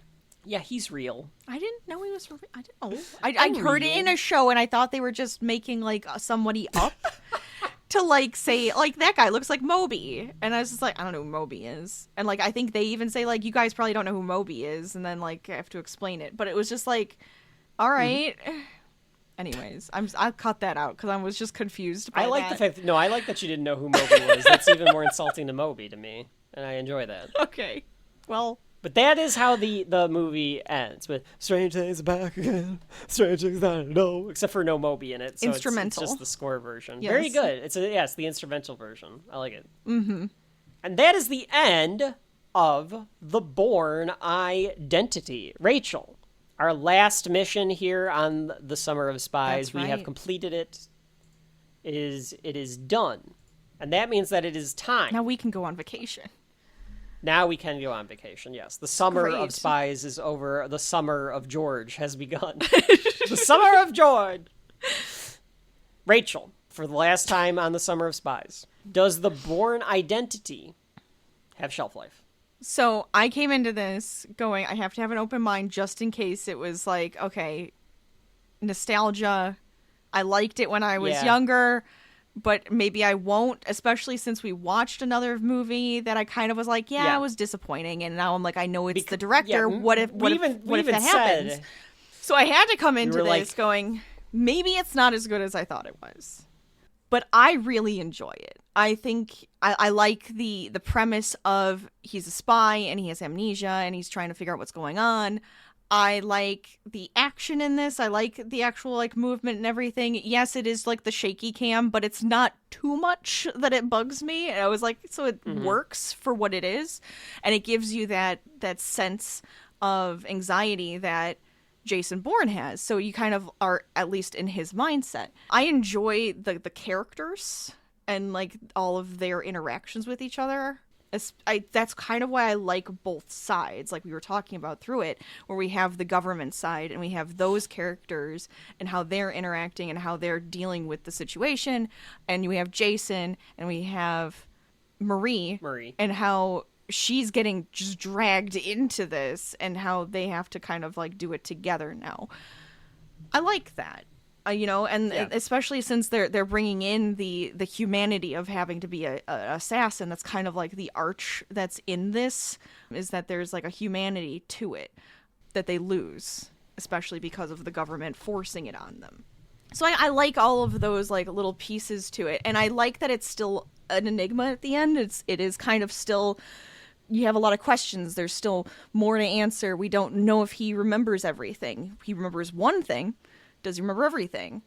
Is there more to it? All of that kind of stuff is a little open-ended, I guess open to interpretation if they weren't going to do another movie. So I would say, yes, this should be on the shelf. I like this one. I think that it kind of goes together really well, and it gives us something that's intriguing and fun and action-packed. And I'm not usually one for action, like huge action movies. Seriously. This is one of those action movies where I'm like, I kind of have to say, I like Jason. I like Bourne Identity, even though it's like this huge action chase scene the entire time. Is this a top shelf for you, or just on the shelf? Because of the nostalgia factor. That's what I'm asking. The nostalgia factor, and the amount of times I have watched this, like I haven't watched it in a while. But as a kid, I watched it all the time. I would replay it quite often. I don't know. I mean, the nostalgia might make me want to put it up to the top shelf, or all maybe all three together. But I would want to let's watch all three of them, and then I can give you like, does the series go up there? Because it's one of those that I used to watch all the time. So I'm like, does it still hold up? So it's at least on the shelf right now, but does it make it to the top shelf? I guess we'll have to answer that in the future. Okay. It's simpler than I remembered. Yeah. The whole movie is much simpler than I recalled, and maybe it's because the three of them can blend together in your head over the years. It's good, though. It's well made. It's well paced. The action is good. I don't care that much for the car chase, but the action itself in the other scenes is good. Some of it is a bit dated, and the camera stuff can be a little annoying, and I know it probably gets even more annoying when Paul Greengrass comes on board. But it's fine. It works for what they were trying to do, what they were trying to change, what they were trying to make unique about it. As a standalone, it is all right. And it works because of the way that Matt Damon plays it. Yes. And what you're trying to figure out about the past. The mystery of who is this man? What is he going to find out? What is Treadstone? Right. The twists that it takes with the different assassins coming after him being so much better than them, all of that kind of stuff works really well. The chase was overly long, but overall it works. I would say it probably doesn't work as well as I assumed it was going to, but it is good. And I would say after discussing it with you, the character stuff is pretty good. The actors are really good. This cast is really good. Everyone in this cast is good. From Matt Damon to Clive Owen to, Julia Stiles in this like little bit part. Yeah. All very good. They bring a certain amount of gravitas to the characters as well. They make them a little more dimensional than you would have seen in some of these like typical action movies that are thrown out there. And that's the whole point, is that there's more character to this. And I think that comes through well. I wish there was maybe one or two more hops to different locations, or you got a little more with Jason Bourne and the family. That they gave you that, but they could have maybe given slightly more and a little less of the bureaucracy, even though I do think that is still key to what they're trying to do. Overall, though, it's good. It has shelf life for me, but I'm thinking the sequels might improve on this formula. It's possible. It's absolutely possible. And we will see, because I can remember you guys watching these. I'm curious to see where this goes, knowing that Paul Greengrass is directing the sequels as opposed to Doug Liman, and that Matt Damon proves not only as an actor, but just instinctually as a writer almost. Like, I think he gets a much better handle on what he wants Jason Bourne to be in the future as well. But as a standalone movie, I think it works, and we'll see about the trilogy as well. But for me, it does have shelf life, which we were worried about. I was, Mr. and Mrs. Smith. Like, oh crap, did we make a very forgettable movie a main event after watching Mr. and Mrs. Smith with Doug Liman? And it's like, no, it's good. All right. It's fun. He had the right idea. I kind of am curious if this is his best movie. I didn't look up his like IMDb thing, but it might be. So that was The Bourne Identity, directed by Doug Liman from 2002. Cross it off the list. It is on the shelf. And Rachel, that means that we have completed all of our dossiers. We can finally... we have to tear this place down, though. Yeah, we have to shred a lot of papers and stuff before we leave, and we can go on vacation for the summer. One thing we have to do before we leave on vacation for the summer, though, that you brought up, was ranking our spy missions. I forgot. Because you said that you wanted to do that at the end of the volume. I totally forgot about that. So Rachel, I think that means you got to do it. Right, do you want to start? Are we going from the bottom up or? Yes. I always prefer bottom up. That's what she said. Bottoms up. All right. So, because we're only doing the spy movies. Just the spies. Yeah. Yes. Because the rest of them you can't rank with the spies, just the spies.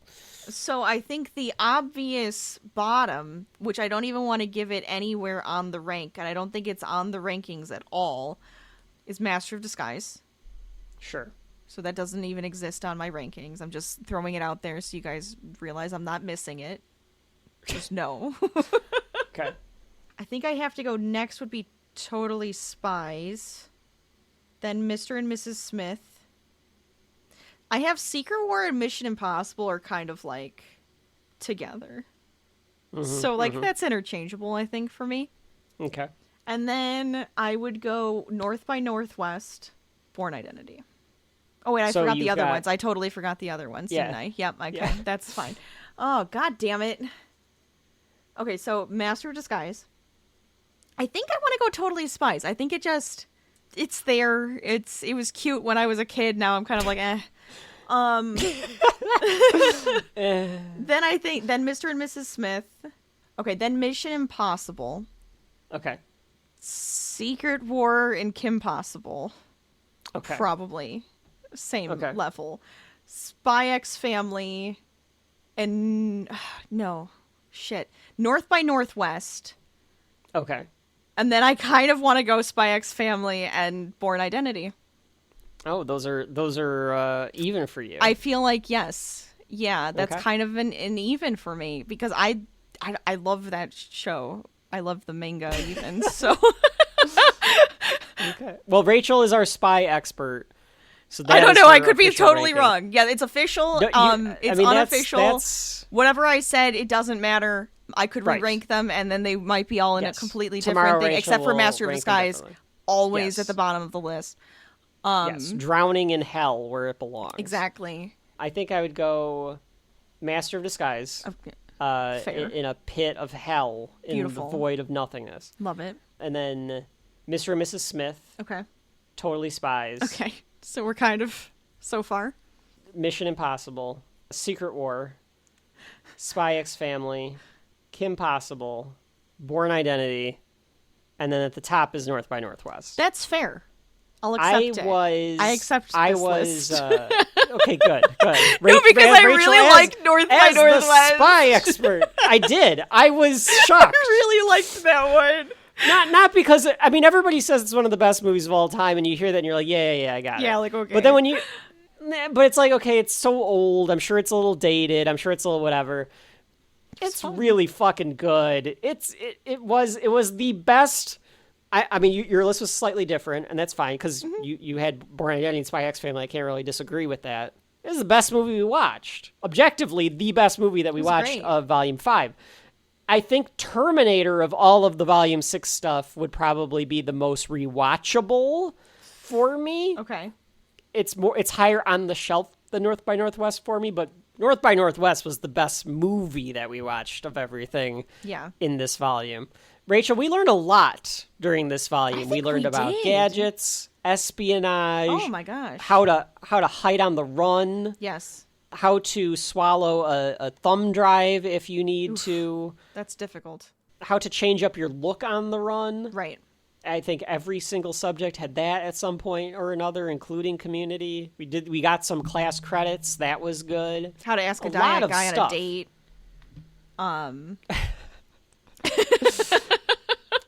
How to get adopted. How to awkwardly sit in prom. Yes. How to get adopted. Oh, Anya. Aria. Whatever. Yeah, lots of great stuff. How to trick superheroes into doing a mission that would go against their morals. I'm actually going to take that into consideration for my real world life. But that sadly brings us to the end of Volume 6 of Shelf Life. Our Summer of Spies is over. Volume 6 is in the books, which means that it is time for us, as you so eloquently put it, Rachel, we really have to clean out the Shelf Life Studios. There is a lot of classified data in here, and we need to basically burn the place to the ground for the insurance money. We're going to need to get a shredder in here, and I'm going to need to get some white out so that we can definitely get... Oh, there's a lot of names on these lists that people are... Oh, Rachel's starting. Yeah. So. Well, I gotta get started. That may take us some time. In the meantime, though, while Rachel and I are cleaning out all of the Shelf Life Studios, be sure to subscribe. Do the thing, Rachel, where you tell people all about us. If you liked this episode and any of our other episodes, make sure you do like them, subscribe to us. Oh, rate. Hold on. Rate, review, subscribe. Rate, review, and subscribe to all of our podcasts anywhere you listen to them. And you can actually... do it in multiple places. Yeah, just do it everywhere. It helps us out. Comments. The reason that we're saying that is because when people do that, it pushes you up the algorithm. Yeah. So, I mean, we do this for our own subscribe sanity. To help bump us to get the truth and the word out to more people who need to hear it. That's right. Because, again, Rachel and I do this for fun. Oh, yeah, absolutely. But we think it's funny when we see people listening to the show. We're like, I don't know. It's just us ranting and raving for 3.5 hours. But hey, if you're whatever. Enjoying it, make sure to share it with your friends, your family, your coworkers. Your enemies. Yes, your enemies. Your students. Your dog walker. Your mailman. Babysitter. Who might be an assassin. Your assassins. Your assassins. Your politicians, your local politicians, whoever. Always. I don't give a fuck. Yeah. We appreciate you listening, but yeah, if you're so inclined to, and our back catalog is huge. So if you're new to us from Volume 6, I mean, it's not huge, but it feels huge to me. There's 5 other volumes to listen to stuff, a little bit of everything for everyone in there. We will be back in Volume 7 as soon as we finish our vacation and clean out this room. That one will be fun. We've got some fun stuff lined up for Volume That one's 7. going to be fun. Just like Spy Summer. Just like also Spy fun. Summer. And you can also always follow us on some different social medias. We have an Instagram page that Rachel makes some fun graphics for. We have a Blue Sky that And we Threads. tweet out when the episode drops. There is a Threads that I always neglect because of the fact that We're no not one's on on Twitter. Threads. We are not X. on Zitter, and we Zitter. never will be. I like that better. The shitter. And then is that all of them? We have a website we need to maintain better. Yes. Look for the volume 5 and 6 fantasy draft. Ooh, it will be yes. coming to you before the NFL season starts. Gotta get that in. Episode. See what we'll be drafting then, and then volume 7 will come out sometime in the fall, probably October, because that's when we always come out with stuff in the fall for our Gotta have the horror fun stuff. month. Yeah. Spooky shelf life. But this was the dossiers are over, Rachel, and I can finally get my name off of the books from being redacted. Ooh, which means that that's exciting. I can say, finally, I've been... Oh, and I've been Agent R, or Rachel. I've been Agent Rachel. I've been Agent Wow, Rachel. that was the reveal the entire time. It's short for Rachel. And this has been Volume 6 of Shelf Life, the Summer of Spies. I thought it was One. Spy Summer. Whatever, Rachel, whatever. We will see You you. were saying Spy Summer. I've been saying Summer of Spies. It's both. I know it's both. It's either way. It's Spy Great. Summer 1, Summer of Spies, whatever. It's Ooh, fine. we're gonna have another one. And we will see you next time. I would say we will see you next time, but we don't see them. It's an audio podcast. We'll speak to you next time. I don't like that, though. I guess that's We'll- true, though. That's what you do. We'll speak to you next time. Catch you next time. Catch you next time. That could work. You just say see you. Talk to you That's later? how it- Talk to you later. TT. Yeah. What? TTFN. Ta-ta for now. It's like a stupid Taker popped Fucking into my Taker. head.